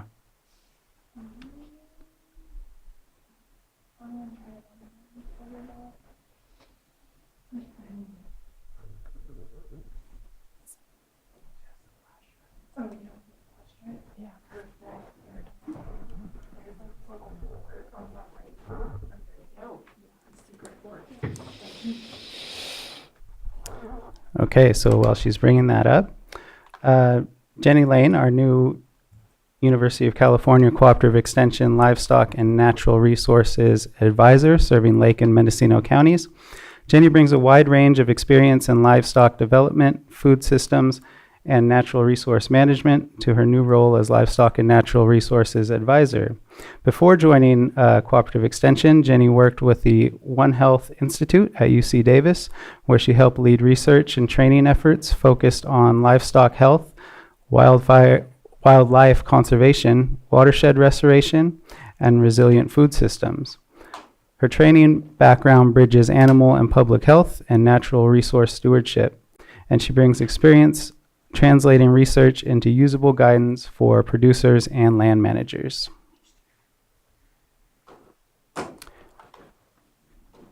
Okay. Thank you, Matthew. So as Matthew mentioned, so I started on January 15th as the new Livestock and Natural Resources Advisor for Lake and Mendocino counties. I am a resident already of Lake County. I live with my family outside of Middletown. And I actually grew up though in Western New York in a pretty rural area. And I first started off my career as an equine ambulatory veterinarian, actually, working on the East Coast. And then also with dairy farmers, sort of through a very roundabout way. I started working with a lot of livestock producers, mostly in Central and South America, and I got really interested in the linkages between animal source foods and human nutrition and rural livelihoods. So I actually went and got a master's in public health in California. So that brought me to California in 2013. And then I spent several years working with the big butter company, Land O'Lakes International Development, across East Africa with smallholder producers.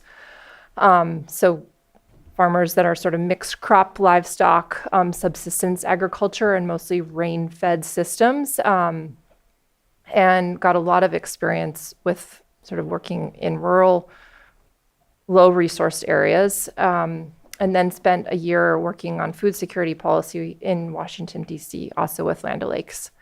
And then after that, I came back to California, and since 2017, I was working at UC Davis in the School of Veterinary Medicine in the One Health Institute, looking at a variety of different programs around livestock disease and wildlife health research, disaster preparedness. I ran a One Health education program, really sort of looking at how human health, environmental health, and animal health are interconnected. I was involved with large-scale watershed restoration work up in Plumas County, at the Feather River headwaters in sort of a mixed-use riparian watershed area. So I have worked both sort of domestically, really locally in California, and then also sort of in international area settings too. And I'd say since moving to Lake County in 2021 and being the steward of a small piece of land that went through the Valley Fire, I've just really I recognized that I wanted to move my sort of professional attention to something really local. And this job came up last year, and it felt like a really good next step to be able to mix a lot of my different interests in a way that can give back to the local community. So really for the first year, my goals for the program are to work with livestock producers and land managers and other agricultural sort of community members to collaboratively address our local needs and priorities through improving livestock and rangeland health, help contribute to a thriving local economy, and leverage livestock to improve wildfire resilience, I think are going to be some of my top goals to start out with. And really sort of major priorities for the first sort of next 6 months to a year are to meet and network with all the variety of people that live here and work here and call this area home. I'm planning on doing a thorough and thoughtful needs assessment, and steps for that have already started. So that's sort of multiple sort of different types of conversations, community meetings, stakeholder interviews, and triangulate all of that information to come up with a plan to sort of address our top priority topics that come up in the area.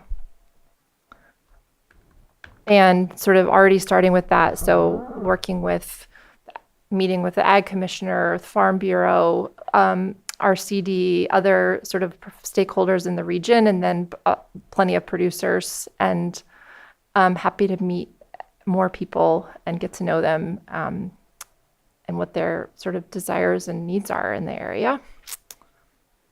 So that's you can join a mailing list for updates from the program. And Supervisor Owens, to your question, I mean, I agree. I think so. Lake County, especially, our landscape is, I think we all love living here. It's an incredible landscape. It offers a lot for agricultural production, recreation, wildlands. There are plenty of economic opportunities. So I agree, the loss of farmland and agricultural producers is very concerning. And I know that the Farm Bureau, both at the county and the state level, are taking steps to try to sort of improve opportunities for farmers. There are some big producers in this county who have major concerns around the cost of labor and the cost of doing business. So I think working with those groups and identifying opportunities that I can help and identify places where can research contribute here, can more education contribute here? Do we need to come up with working with other people? So there's a person like me in most other counties across the state. So other livestock and natural resource advisors are also working on these issues. Do we need more science to be able to advocate for different policies at the state level? For around things like predation or cost of labor that is making it prohibitively expensive or impossible to raise livestock here. A lot of it, I believe, is regulations, and that includes labor costs and the requirements that are the burden that they've put upon them is they're driving them out. And nationwide, it looks like we've lost about 1,500 farms nationwide, which would be an average of 30.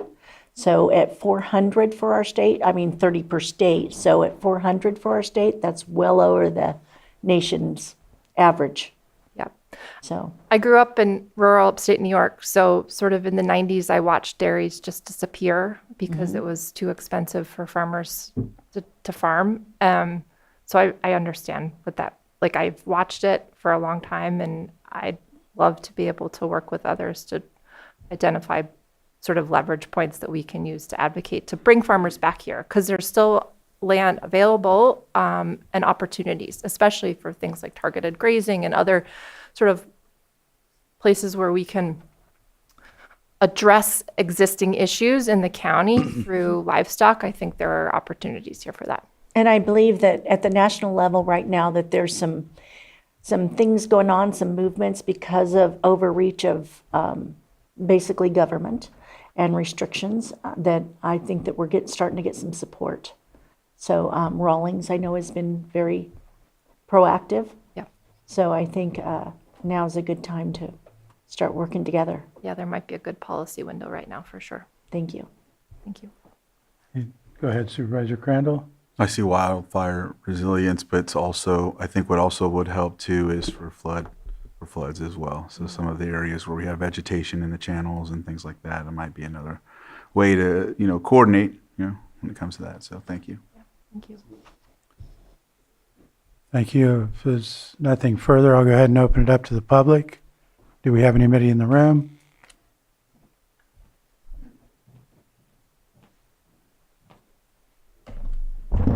You'll have 3 minutes. Thank you.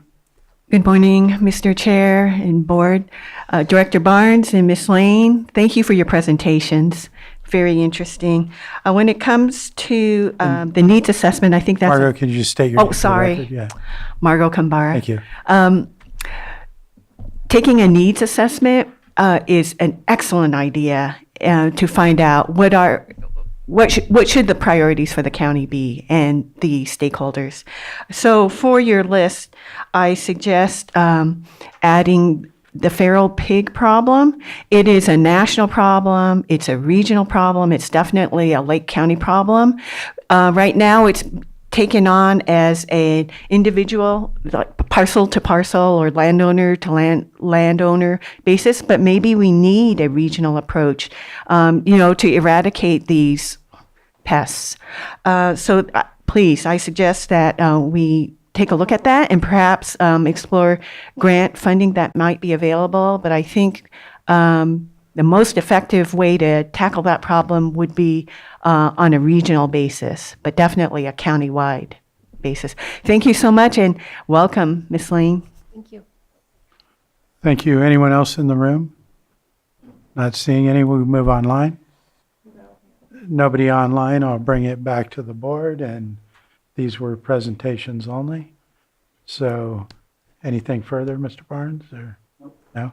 Thank you for coming in today and presenting those valuable information. We appreciate it. Thank you much. Thank you.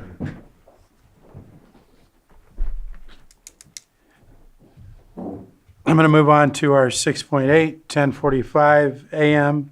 item, consideration of enterprise resource planning project, and that is presented by our auditor controller, county clerk, and CAO. Oh, wait. Yes, Chair. Hang on. What's that? Yes, Chair. The department head has requested that this be moved to the next available date. We can accommodate that on March 3rd. March 3rd? Okay, I'll bring it to the board. Is there any comments regarding moving this item? No, I had actually asked that it be removed as well. And so I'm for wait until all of our board members are here for this presentation. Okay, it looks like we've got consensus to move in that direction, but I want to open it up to the public for just whether or not we're going to move this item. Not seeing any in the room. Anyone online? No, bring it back to the board, and I saw consensus already, so that item is going to be moved to March 3rd. Next, I'm going to move on to our 11 a.m. item, which is consideration of Amendment 2 between the County of Lake and Ivero Advisors for Enterprise Resource Planning Implementation Services. And we have our auditor controller here.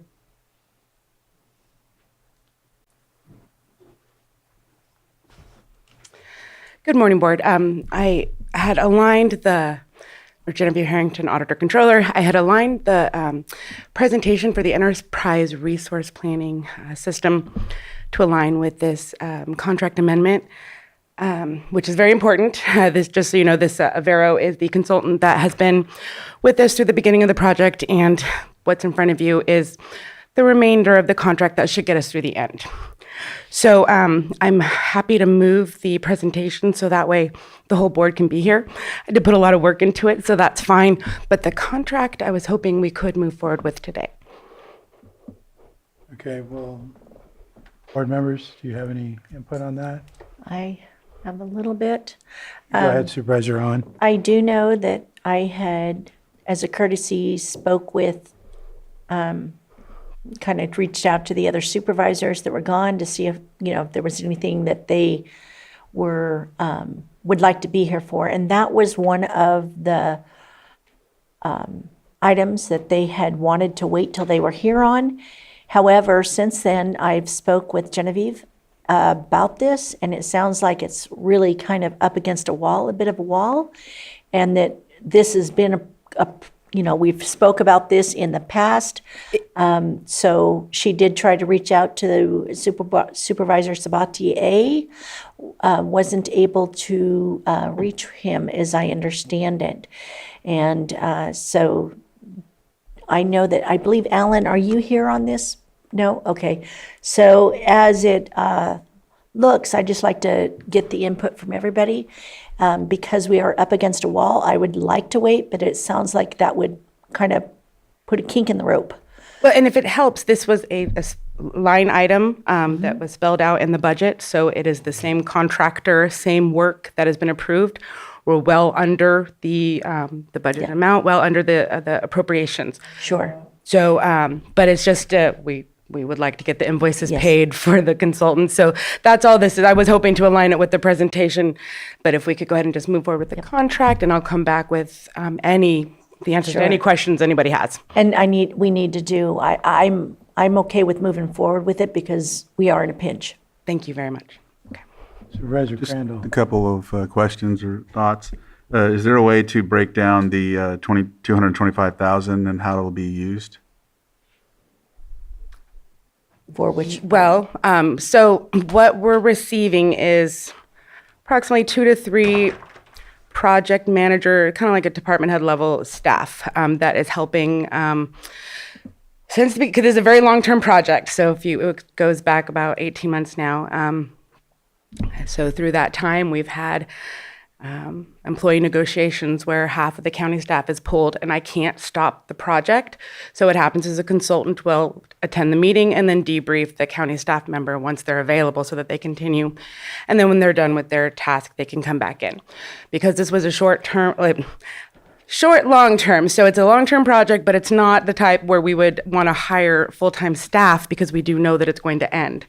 So the use of consultants made the most sense. We needed to beef up the staff in order to handle the project, but not with adding actual full-time staff members. So the types of work, attending meetings, let's see. So going back to I'm sorry. So the 225, so you're asking from now to the remainder of the project? Yeah, how can we get it? So they will be with us. Going forward, we need to have payroll conversations with every single county department. We also need to meet with the individual departments regarding how they're going to manage their assets. So we kind of have to retrain everybody. And so we're training groups to then hold smaller groups to then train the fiscal people in the areas that they need. And so these consultants are helping us manage a lot of those groups, take notes in the meetings, catch. They act as a staff member would when you would have put together the type of team you would put together for this type of project. It's just they're not full-time staff, they're consultants. Thank you. Oh, that's it. Yeah, sorry. Or you want to go forward with any part of this? I mean, if I think Supervisor Owen, you said you were okay with moving forward with this? Yeah, actually, I've spoke with Ms. Genevieve, and it sounds like it's important to move this forward today. I would, if there was a way to hold it without it affecting, but it sounds like that there's an effect on the other end, so I think it sounded like we needed to move forward. And just to point out, again, it's already approved. Like, there is nothing out of the ordinary that's being brought up here, and so I'm not sure what. So is there anything in the presentation that we would need related to the second part of it with the contract? Not that I'm aware of. The presentation is kind of high level. So back in November when we had asked about it, I was thinking it was an update. I got a little feedback and I added some numbers. And so if there's no specific answer in the presentation for anything regarding this amendment, because I don't understand what the question is. Okay. So it sounds like we're okay moving forward, but maybe holding the presentation portion of it? Yeah, so let me just check in. Is there any public comment regarding whether or not we move the presentation portion to another date? Not seeing any in the room or online, so we can go ahead and hold the presentation and move forward on the contract portion today. Thank you. Go ahead. I'll move to approve amendment number 2 between the County of Lake and Avero Advisors for Enterprise Resource Planning Implementation Services. I'll second that. We have a motion and a excuse me, go ahead, County Council. Thank you, Mr. Chair. And just for your board's consideration, add to the motion, authorize chair to sign. So moved. So we have an amended motion, still seconded by Supervisor Owen. All in favor, say aye. Aye. Aye. Opposed? That motion carries. Thank you very much. And I believe it's a date unknown for the first part of that, March 3rd? I think it's March 3rd. I recommended March 3rd. March 3rd. So we'll go ahead and move that one to March 3rd as well. Perfect. Okay. Thank you very much. And next, we're going to move on to our 6.10 item, which is consideration of a presentation of tax default land sale letter and memo. Again, that would be presented by our auditor controller. Do you have information? Yes, Chair. She's asked this also be moved to a future available date, which is March 3rd. Okay. So we do have a request to move this one as well to March 3rd. Is there any objection from supervisors? Nope. Not seeing any. I'll open it up to the public, just on limited to whether or not we're going to postpone the item, not the item itself. And we have our Clear Lake City Manager. Hi, Alan Flora, Clear Lake City Manager, Chair Rasmussen, board members. I guess, I don't know how deep we want to get into this, but I'm not sure that we could restrict this item just to whether it's going to be extended or not. But I did want to, if I can, make some brief comments related to this. And there is a request from the city related to direction for when the item comes back, which may be appropriate for you to consider today, if it's okay with the chair. Would that be the message we got earlier? It is. Okay. And we have received that and shared with county staff as well. Okay. So, I mean, I would prefer to share verbally if that's okay, but. Well, if county council can weigh in, I think we need to decide whether or not we're going to move the item, which is the question on the table right now. Yes, that is correct, Mr. Chair. So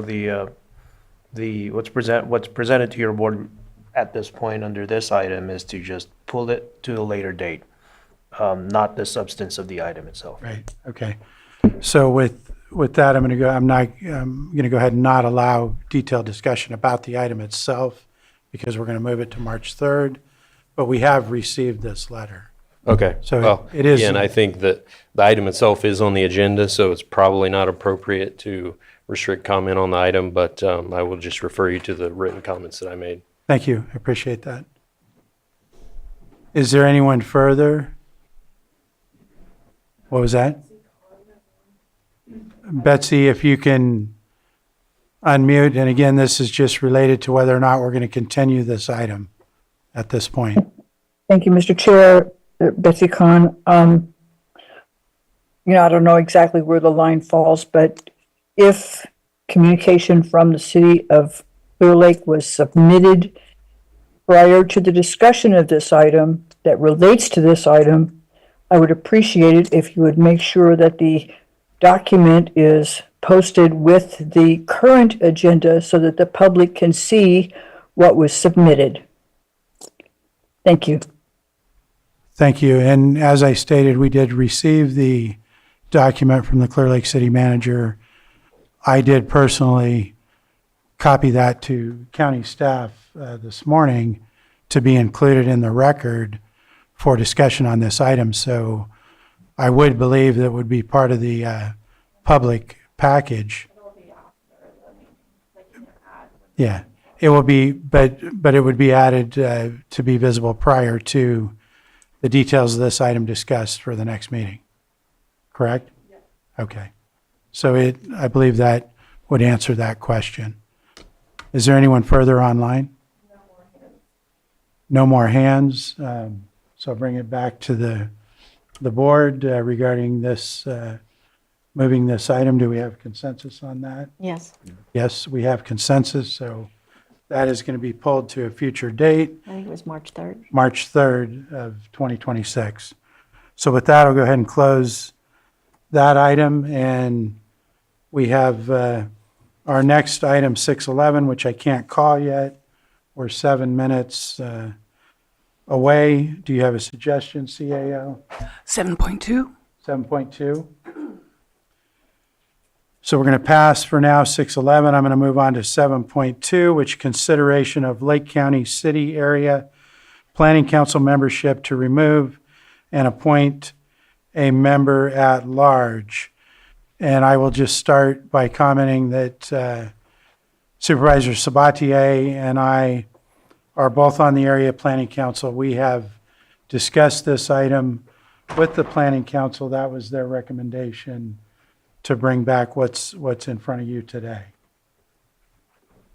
So with that, I'll open a further discussion from board members. Do you have any questions or? Yeah, 1 second. The planning council member, are we removing Mr. Rodriguez or appointing him?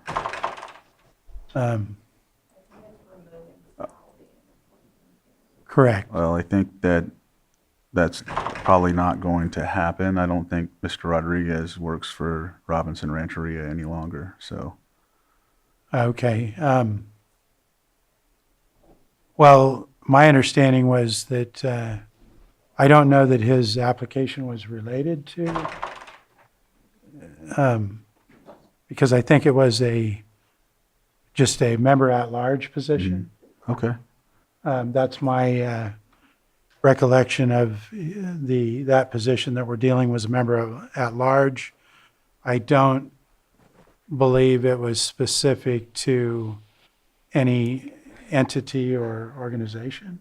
Okay. Well, if he's in the district, so it's Yeah. District 3, so I'm fine with it if he's just serving as a public. Okay. Okay, any further comment before I open it to the public? Is there any member of the public that wishes to comment on this item today in the room? Not seeing any. Do we have anyone online? No hands. I'll bring it back to the board for any further discussion or possible action. Yeah, I think we should just put this on hold. Okay. Yeah, I really do. There's a couple other details that I probably need to talk to county council about on this, so. Okay. Yeah. All right, so we have a request from supervisor to put this item on hold. I'll second that.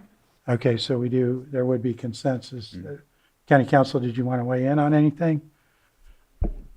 Just, thank you, Mr. Chair. So just a suggestion to have it open it up for public comment again at this point for the issue of holding this off, essentially continuing this item to a Okay. later date, because that was not addressed prior to the initial public comment. Yes, so based on subsequent to the public comment, we had further requests from a supervisor to put this on hold. Is there any member of the public now that has comments regarding whether or not we should now continue this item to a future date? Unknown. Not seeing anyone in the room? No hands online, and there is consensus on the board to do that, so we will go ahead and move it to a future date.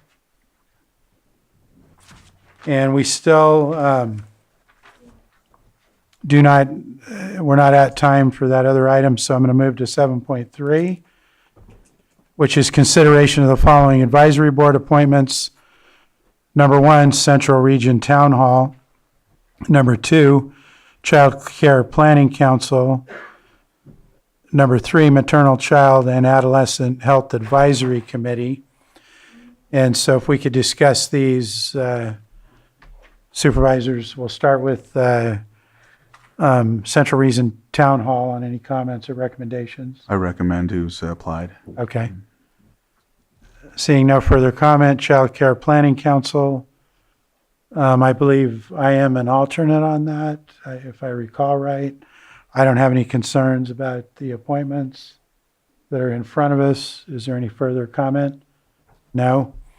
Move on to the Maternal, Child, Adolescent, Mental, or Health Advisory Committee. That, I believe, is one that I'm not sure who the rep, it may be Supervisor Sabatier on that one. Okay, so we've got confirmation he's okay with going forward. I don't know of any information that would prohibit appointing the candidate that's on there. So with that, we will open it up to the public. Is there any member of the public in the room who wishes to comment on any of these appointments today? Not seeing any online, Johanna? No hands. I'll bring it back to the board and we'll do these one by one, starting with Central Region Town Hall. Mr. Chair, I motion to approve the application for Leah Robbins for the Central Region Town Hall. I have a motion Second. and a second. All in favor? Aye. Aye. That motion carries 3-0. Move on to Child Care Planning Council. All four, right? Because I see that. I believe it's all four, correct, Johanna? Mr. Chair, did you want to make the motion? Or? No, go ahead. Okay. Mr. Chair, I move to approve for the Child Care Planning Council, Soledad Aguayo, Samantha Bond, Kimberly Gentle, and Miriam McNamara. Have a motion? Second. And a second. All in favor, say aye. Aye. Aye. Opposed? Hearing none, that motion carries 3-0. Moving on to the Maternal Child Adolescent Health Committee. Mr. Chair, I move to approve Sabrina Andrus as the for the vacancy for Maternal Child and Adolescent Health Advisory Board. Second. I have a motion and a second. All in favor, say aye. Aye. Aye. Opposed? Hearing none, that motion carries 3-0. 5-minute break. We're going to take a 5-minute break and then we will go back. I know there's folks here. We'll go back to the 6:11, 11:30 item as soon as the break's over. Thank you. And we are going to handle our 11:30 item, which is consideration of approval of a transitional rent provider agreement between Lake County Behavioral Health Services and Partnership Health Plan of California, effective January 1, 2026, to allow the county to provide transitional rent services under the Medi-Cal Community Supports Benefit with no impact to the county general fund. And this is offered by our Behavioral Health Services Department. We have our director, Elise Jones, here, and I will turn it over here to start the item. Yes, thank you, Mr. Chair. This is a continuation of an item from a previous agenda at which I was not present. My designee was here. However, I understand that there was an expressed desire, and rightly so, for more consultation and interaction with the tribes, which we wholeheartedly agree. Specifically, I'm aware of a letter sent by Chairwoman Danielle Sorelli regarding their desire to be at the table and participate in that decision-making process. I also found out, and I do see we have tribal representatives here today, that there has been momentum with Partnership Health Plan working directly with tribes and tribal entities on vendorization and pushing out program for the transitional rent benefit. So it'd probably be best for me to conclude my comments and maybe be prepared to hear from the tribal members. Okay. Before we open it up to comments, do we have anything from supervisors? Go ahead, Supervisor. Yeah, I was the main one who kind of wanted to look at this because of the, understand that partnership basically operates by going straight through the county behavioral health system to work on any of the aspects of partnership health. And so one of the things that partnership doesn't, and they do in some instances, work with tribes on a different level. There was some meeting yesterday where they discussed part of that. However, in this situation and a few others, they use the behavioral health system as a pass-through, and it becomes sometimes arduous and I wouldn't say contentious, but it could get there if we're competing or if there's anything like that. So with regard to Executive Order B1011, there's consultation process in place and different tribes and leaders, and we also have tribal health, Lake County Tribal Health Partnership, who also has a behavioral health system intact. Whether they're working towards providing those services or not, there's still another system in place that these other agencies and tribes can work through. So just wanted to get their their input on this and kind of get on the same page. So I hope that helps for what my purpose was, and I'm in agreement that it would be good to hear from the tribal. And Mr. Chair, I apologize. I know I said I would conclude, but if you would allow me to just briefly. Specifically, I understand the importance of tribal data sovereignty. I know that that's important to the tribes to be able to access data and have control over that, which historically has not happened. So part of that has to do with the Homeless Management Information System, which is a thing of the Lake County Continuum of Care housing, right?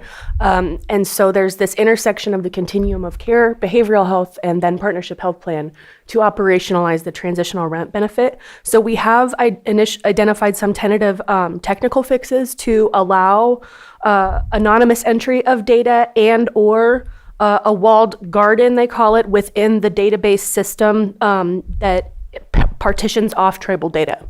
And that it's not available to everybody. Of course, it's available to the tribes. I mean, that does require there's some stuff to work out there, some conversations. The other parallel pathway, and I think we'll hear more about that today, is where tribal nations themselves or tribal organizations can contract directly with Partnership Health Plan. And then my final recommendation would be to the board to authorize this agreement, but a directive to require us to initiate formal consultation with Lake County tribes and finalize with Partnership Health Plan a tribal amendment to our agreements, because we were just working off of, ultimately state and then Partnership Health Plan boilerplate agreements. And so there is quite a lot of improvement, I would say, with regard to attention to tribal nations and tribal issues and data sovereignty within those systems themselves.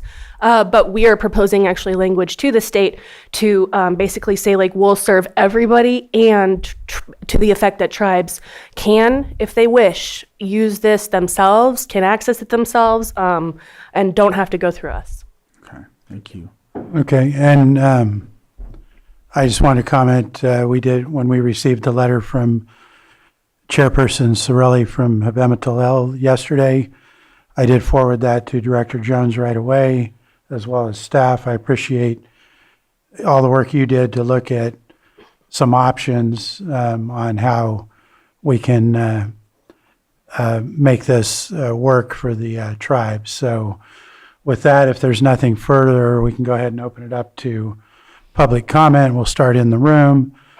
If there's folks in the room that wish to comment, you can please come up to the mic and let us know what your thoughts are. Not seeing any at this. Mr. Bell? If you could just state your name for the record so we have it.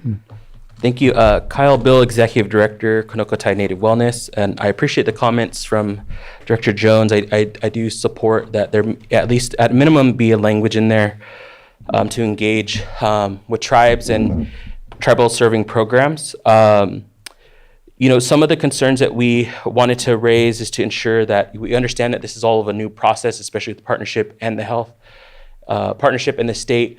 But I think it's really important for the county to really look at all the departments to ensure that they're having tribal consultation, because at some point a lot of these programs do intertwine and cross over with tribes and tribal programs. So I just wanted to make sure that that is highlighted here. Also just wanting to, we spoke with partnership around this contract, and we were informed that while the process right now that the state has requires the partnership to go to the county for this benefit, they also have an opportunity to contract with tribal or other organizations to deliver the benefit as well. So we would strongly urge the county to ensure that there's not going to be any challenges or issues with other organizations that serve the populations for these benefits, that we could work together collectively to deliver these benefits. Because the biggest concern that we have is as a tribal organization, we're better positioned to serve tribal populations. And so how can we work with the county and the departments to ensure that our relatives are receiving services that are very crucial, especially this benefit where we're talking about severe mental health and homelessness. There is a lot of challenges that we're experiencing, and we know how to best outreach. We know how to best engage with this population. And also knowing all of the different tribal programs that are available to our relatives that could be sustaining, so that when they do secure housing, that there is a plan to make sure that they're housed long-term, not just in the short term. And I think tribal partners play a very important role in that comprehensive plan that needs to be developed with somebody that's receiving these benefits.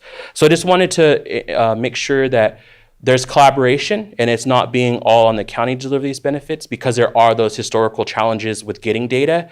And if that's just getting the data, what are the challenges actually in delivering the services? So we want to make sure that we're a partner, we're at the table, and strongly encourage that collaboration and opportunity to have those discussions together with tribes and tribal serving organizations, so that we really address the whole person and the complex needs of those individuals. So I do agree, would strongly support some revisions to the language in the contract to engage tribal communities.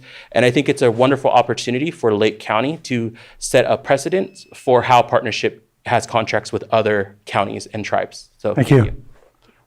Anyone else in the room who wishes to comment?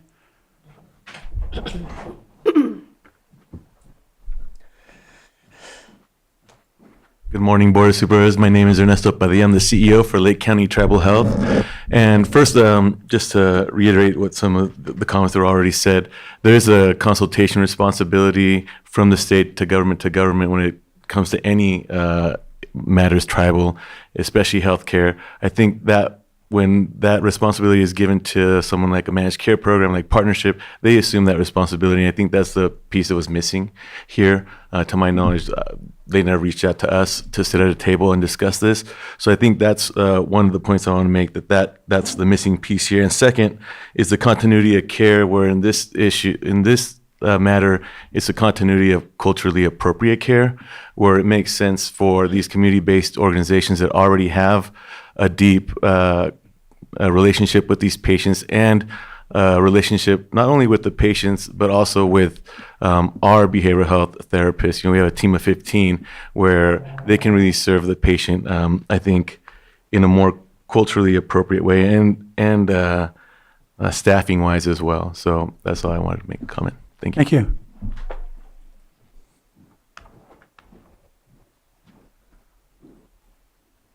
Good morning, Katie Ray, Executive Director, Indigenous Futures Foundation. Thank you, Kyle and Ernesto, for your remarks.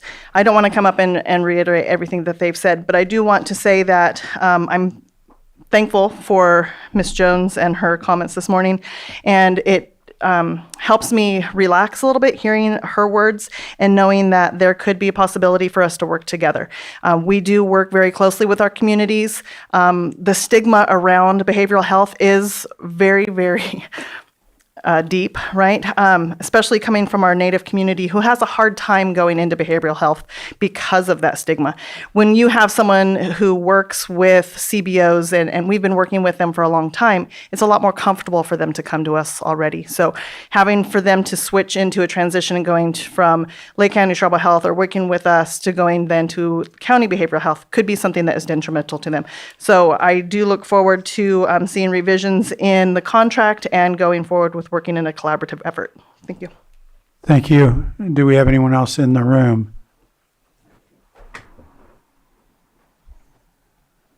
Good morning, Board. Sorry, I'm sick. Flamin McLeod, Tribal Chairman for Big Valley Band of Pomo Indians.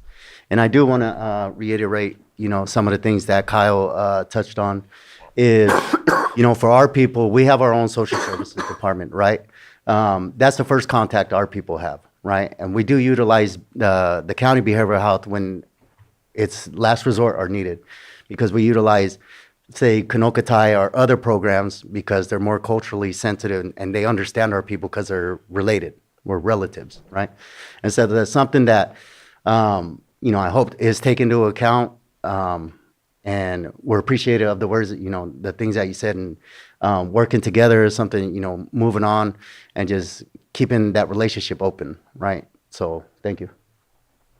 Thank you. Anyone else in the room? Not seeing any. Do we have anyone online?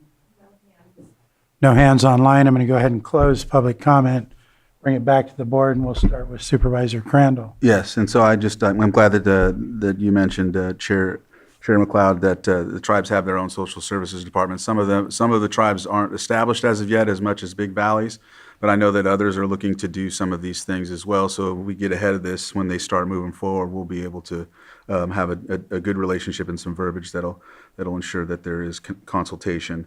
I do like the words that Ernesto CEO Padilla had put in with the continuity of culturally appropriate care. I think it's very important. I have a suggested motion, and I think it might help with what we're looking at here. And if I could just read it, County Council, maybe you can help me with it. That look. You should have seen the look he gave me.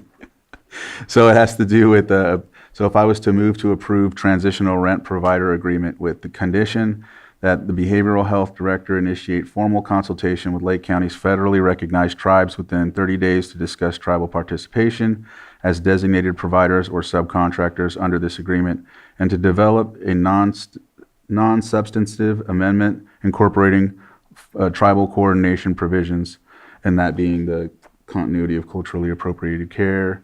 I further request that a report on the outcome of these consultations be brought back to this board within 90 days. I know you didn't ask me, I'm not sure it's non-substantive, but obviously I defer to council. County Council? Yeah, so at first reading of it, it would appear that what would be anticipated would be substantive amendments. Okay, yeah, I don't know why I said that. It could still be, for have my purposes of glasses that on.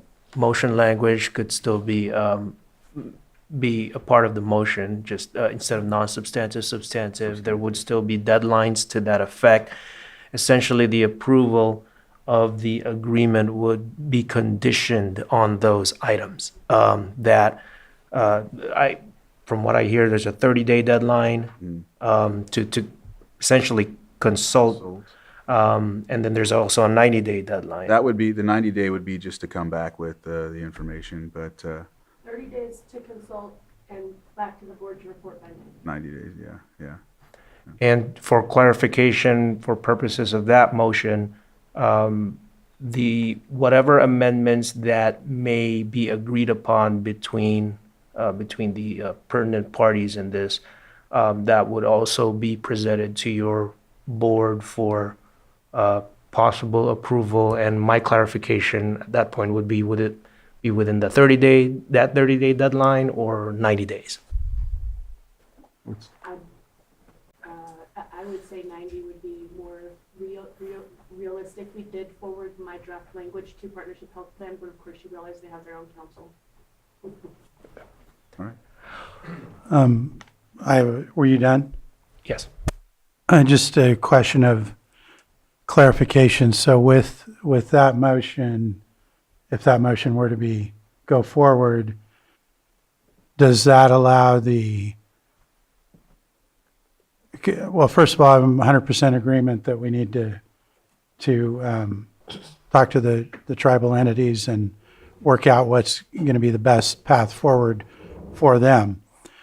But if that motion were to carry forward, does that allow this agreement to be used in other areas of the community that were not tribal prior to the tribal portion of it getting worked out?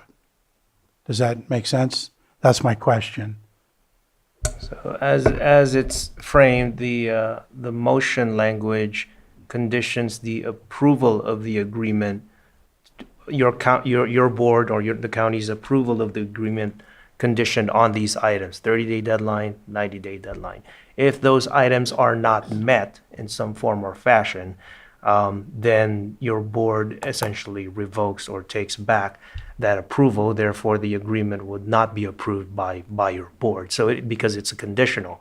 So to your question, that I think it relates to your question, Mr. Chair, regarding at what stage would be the agreement be? And I think that part of the what's factored in here is Partnership Health, because they're also the other signatory to this agreement. I believe that the meet and confer process, the consultation process, would incorporate that, so that within those deadlines that are stated, your board will be presented with something as to whether or not those conditions are met under the motion for approval of the agreement under certain conditions. And the reason I brought that up, I think I had talked to Director Jones about, because I know there's other community members that are like ready and waiting to be able to use this benefit right now. Was I understanding that correctly? Yes, Mr. Chair, and specifically, I'm aware of one non-tribal single parent family with 6 minors. Okay, so that's why I brought it up I wasn't sure if there was a way to Bifurcate it or something? bifurcate it basically where it sounds like that would be very complex and problematic at this point, but I just wanted to bring up that question and clarify, because I certainly, we need to work with the tribes 100%, what's going to be best for them, but also we do have other portions of the community that are looking to be able to need this benefit as well. Does that make sense? Yes. That's why I brought it up. So I'm not sure how to, but it sounds to me like with the science, all the different entities, that would be complex to bifurcate it. Go ahead, County Thank you, Counsel. Mr. Chair. So yes, it would be complicated. It would complicate things to bifurcate the agreement. The agreement wouldn't be fully enforceable until both parties, in this case, Okay. there's Partnership Health and the County of Lake, both of them fully execute the agreement. And so even as proposed under the motion language, it may lead to potential complications on the status. If any of those conditions are not satisfied, and then it's brought before your board under an approval under these certain conditions, it does lead to that question of whether or not the agreement would be fully enforceable if your board then would take back its approval if those conditions are not met. Alternatively, one possible alternative, and I think Director Jones alluded to this, is your board can consider approving the agreement with direction to staff, but at that point, the agreement would be fully approved. And then as part of your board's direction to staff, implement or incorporate establish those conditions. And if those conditions are not met, then your board can direct staff to come back to your board to cancel or terminate the agreement. But by then, the agreement would have been approved at that point. That's one possible option for your board. And I think Director Jones alluded to that as far as an approval of the agreement as is, and then direction of staff to do the consultation to satisfy these conditions. And as part of that direction of staff, if those conditions are not met, then come back to the board for possible termination or revocation of the agreement. The thing to be factored in there is whether or not the terms of the agreement would allow that under Partnership Health plans, the other parties' guidelines for revocation and termination. It'll be a learning experience. Supervisor Crandall. Yes, I'd like to see if, in discussing this, if any of if you could reopen public input just to get an Yes. insight from the leaders if possible. So having in mind what came up with this other concern, I'll reopen public comment, and I'd be happy to hear from you folks on any concerns about that other avenue. Yeah, thank you. Kyle Bill, Executive Director, Conocatani and Wills. I don't want to speak for any of the tribes, just from our standpoint. Definitely understand wanting to deliver those benefits as soon as possible because there are needs immediately. I would, just my initial thoughts would be doing an amendment to the contract with those inclusions of having the tribal consultation, whatever that language might be that Director Jones suggested within that time frame. So just I would, in my mind, approving the contract with the note that we're going to do a contract amendment with those inclusions so that both you can get that program up and going now, but that we can work together to create that language so that it is meaningful, that we're all in agreement on how that might look, gives us a little bit of time. But I do agree with County Council that, if there is mechanisms in place to say we need to pause everything because it is, so I wouldn't ever advocate to cancel a contract, but there is mechanisms from my perspective that you all can kind of consider. Those would just be my suggestions because I do realize that there are immediate needs as well, and we don't want to delay that either. But we do want to make sure that there is specific language that takes time to incorporate into that. So I would just recommend perhaps a contract amendment at a later time to incorporate those things. So. Okay. Anything further?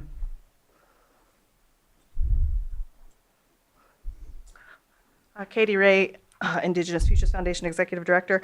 I would agree with Kyle. We do not want to keep anyone else from receiving services as soon as possible. Because Lake County Behavioral Health is not yet contracted with partnership, that is going to take some time. And we do not want to delay that in any way. And after contracting, there's onboarding. So this is not going to be an immediate fix, and we do not want to delay anyone getting services. So I am agreeing as well. Thank you. Anything further in the room? Anything online? No hands. Will bring it back to the board. And Director Jones, did you want to weigh in on anything further on that? It sounds good to me. Okay. All right. County Council, did you want to make a statement or? Yeah, did the motion that I provided work, or should I add some other verbiage to it, considering what we've discussed? I think as a matter of procedure, then, if I may, Mr. Yes, please. As a matter of procedure, it could be done in one of two ways. One way would be to approve the contract, approve the agreement, and in conjunction with that, direct staff to do the consultation and pursue an amendment to the contract after a meet and confer with the pertinent entities, representatives, and that would include Partnership Healthcare because they're the other signatory to this contract, and the proposal there would be to pursue an amendment and then come back to the board X amount of days with an update. Under that scenario, there would be an approved contract by your board, but then as part of your board's direction to staff, pursue an amendment.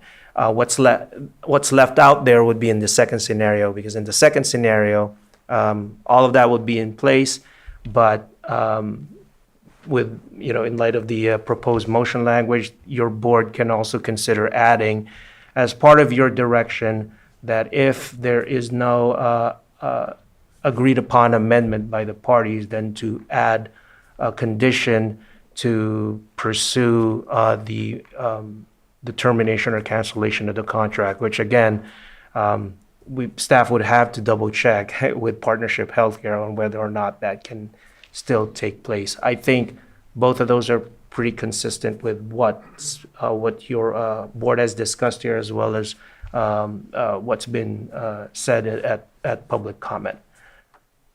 And that would be up to your board on which way you want to go. That seems to be the cleanest way possible, but essentially approval of the contract with direction of staff to do A, B, and C, or whatever those items are, as conditions. Okay. And if your board is prepared, I could propose Yeah. I had that one, but it doesn't exactly do what you. Go ahead, County Council. So I would do it in two motions. One is the approval of the contract, the other one, direction of staff, but that can be done by motion as well. So the first motion would be to approve the transitional rent provider agreement between Lake County Behavioral Health Services and Partnership Health Plan of California, effective January 1, 2026, and authorize the Behavioral Health Director to sign the agreement and any future non-substantive amendments necessary to implement the program. So moved. I have a motion. Second. All in favor, say aye. Aye. Aye. Aye. Opposed? Hearing none, that motion carries. Go ahead. And the second motion would be to direct staff to consult with the tribes as it relates to this transitional rent provider agreement to meet and confer to pursue any amendments necessary or any agreed upon amendments with both Partnership Health Plan, that's the other signatory of the contract, and the tribes, amendments to the transitional rent provider agreement consistent with what your board has raised as concerns here for tribal involvement as it relates to this agreement. That would be part of the direction here to be presented to your board as a proposed amendment to this agreement. And I'm looking at Director Jones here, 30 days, 90 days. Can we do 90? Is that agreeable to the board? 90 total for the consultation, or? Yeah, for the whole, well, no, for consultation, 30. 30. That's 30 days. We don't need that. That's not what's Okay. going to, I hope, take the longest. I anticipate some back and forth with Partnership Health Plan. Yeah. Yeah, we can do the 90. So as part of that, 30 for consultation, 90 for, like I proposed. Okay. Yeah. that would be part of the direction. Okay. Motion. So moved. So we have a motion on the floor. Second? All in favor, say aye. Aye. Aye. Opposed? That motion carries unanimously. Thank you. Thank you. Thank you for the comments today on this item. Appreciate it. And next, we're going to move into, well, first, let me check in with my colleagues here. What I'm thinking, we have one more open item, and then we have closed. Shouldn't take a long time. I'm thinking we push through and then just be done. Yeah, That's right. And not take a lunch. same page. Is that okay with everyone? I'm fine. Okay, so then that's what we'll do. So we'll start with our last open session item, which is Supervisor Weekly Calendar Travel and Reports. And who wants to start? I can. Supervisor Crandall. So tomorrow I'll go to the Hitch Leadership Meeting, which I think is in Middletown. Thursday is the TIPO meeting that I have. There is an ad hoc PG&E meeting, but I think I have to do something else. I think I'm tentatively scheduling a meeting with the Supervisor Sabatier and possibly County Council on something. And then I know I have a afternoon meeting in regards to what we were talking about, or what many folks came for this morning to discuss and talk about the mobile home parks and the rent stabilization. So I know I have a meeting with the group that committee we put together before. So we'll be meeting Friday on that. Monday I have the CAO meeting, and I'll be back here for the Board of Supervisors meeting on Tuesday. Thank you. Supervisor On, are you ready? Or- Really close. Let me try to go to, okay, I actually have some doctor's appointments this week coming up tomorrow, the next day. I have a couple of meetings on Thursday also, so I'm hoping I can make those. I have a Redwood Regional, Lake County Recreation, and RTA, and on Friday, Redbud. And on Saturday, I have a service that I spoke about earlier today, and then I'm going to the Chad Bianco dinner fundraiser in Lower Lake. He'll be here. He's running for governor, so he'll be here on Saturday. So, and then next week I'll be back here. Thank you. My first item, I have a disclosure to make. On February 10th, 2026, at the regular Board of Supervisors meeting, I presented and voted in favor of a request for that ranch to use the county seal on a plaque celebrating America's 250th birthday.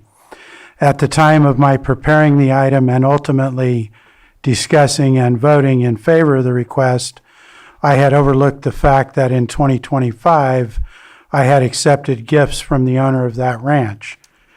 The gifts were under the amount of the California reporting limit, and I had in fact reported them on my FPPC filing for 2025. Because the gifts were under the reporting limit, there was no legal reason or conflict that would have prevented me from voting on this item. However, I want to be transparent and make this disclosure. Thank you. Tonight, there's a Lakeport Fire Board special meeting. Last week, I attended APC and LTA, Lake Transit Authority meetings. I did attend 2 meetings regarding Coloma the Coloma Hydrogen Company related to their landowner outreach. One was internal, the other was where they had meetings to answer questions for landowners that were available. I had a meeting with the Lakeport mayor. I toured the new Disney's boat rentals project out on Lakeshore, had a mental health advisory board meeting, participated in the $100 Strong fundraiser event. That the winning entity for that was Tango Mike. I attended Public Works and Public Services Ad Hoc follow-up meeting. I had a meeting with the Clear Lake Grange, who's interested in becoming a resiliency hub. I had a Scotts Valley Advisory Council meeting. I met with the mayor of Clear Lake. I attended Lakeport Police Promotions and the city council meeting last Tuesday. Also, a group that I attend is a collaboration meeting between the city and the Lakeport Unified School District. I went to Supervisor Crandall's Worth meeting last week. I did attend the department head meeting as directed by the board last week with the CAO and commented at that meeting. I attended my first library board meeting last week and had some follow-up meetings with the tax collector regarding constituent questions related to the unsecured property tax collections that are currently going on. I attended the Coal Creek Advisory meeting, the class and compensation meeting, and also with Supervisor Crandall, I attended last Friday, the sheriff's new hires and promotion meetings. I do have a plan to attend the Hitch Summit in Middletown, as well as Hitch Citizen Science volunteer training later this week. And that concludes my report. And therefore concludes all the reports for the supervisors. So now I'm going to move on to, and just confirm, I believe that's all of our open session. I'm going to read off our closed session items that we're going to go into closed on. 8.1, conference with labor negotiator. That is conference with labor negotiator A, chief negotiator Susan Parker, county negotiators Jay Salone, Stephen Carter, Casey Moreno, Pam Samick, Diana Rico, and B, employee organization, Deputy County Council Association. 8.2, conference with legal counsel, significant exposure to litigation pursuant to Government Code Section 54956.9 D2 E1, 3 potential cases. 8.3, conference with legal counsel, existing litigation pursuant to Government Code Section 54956.9 D1, Lachak and others versus County of Lake and others. And those are the items on closed session. Is there any, do I take public comment on just whether, okay, so those are the items. There won't be any public comment, and we will go into closed session. Thank you.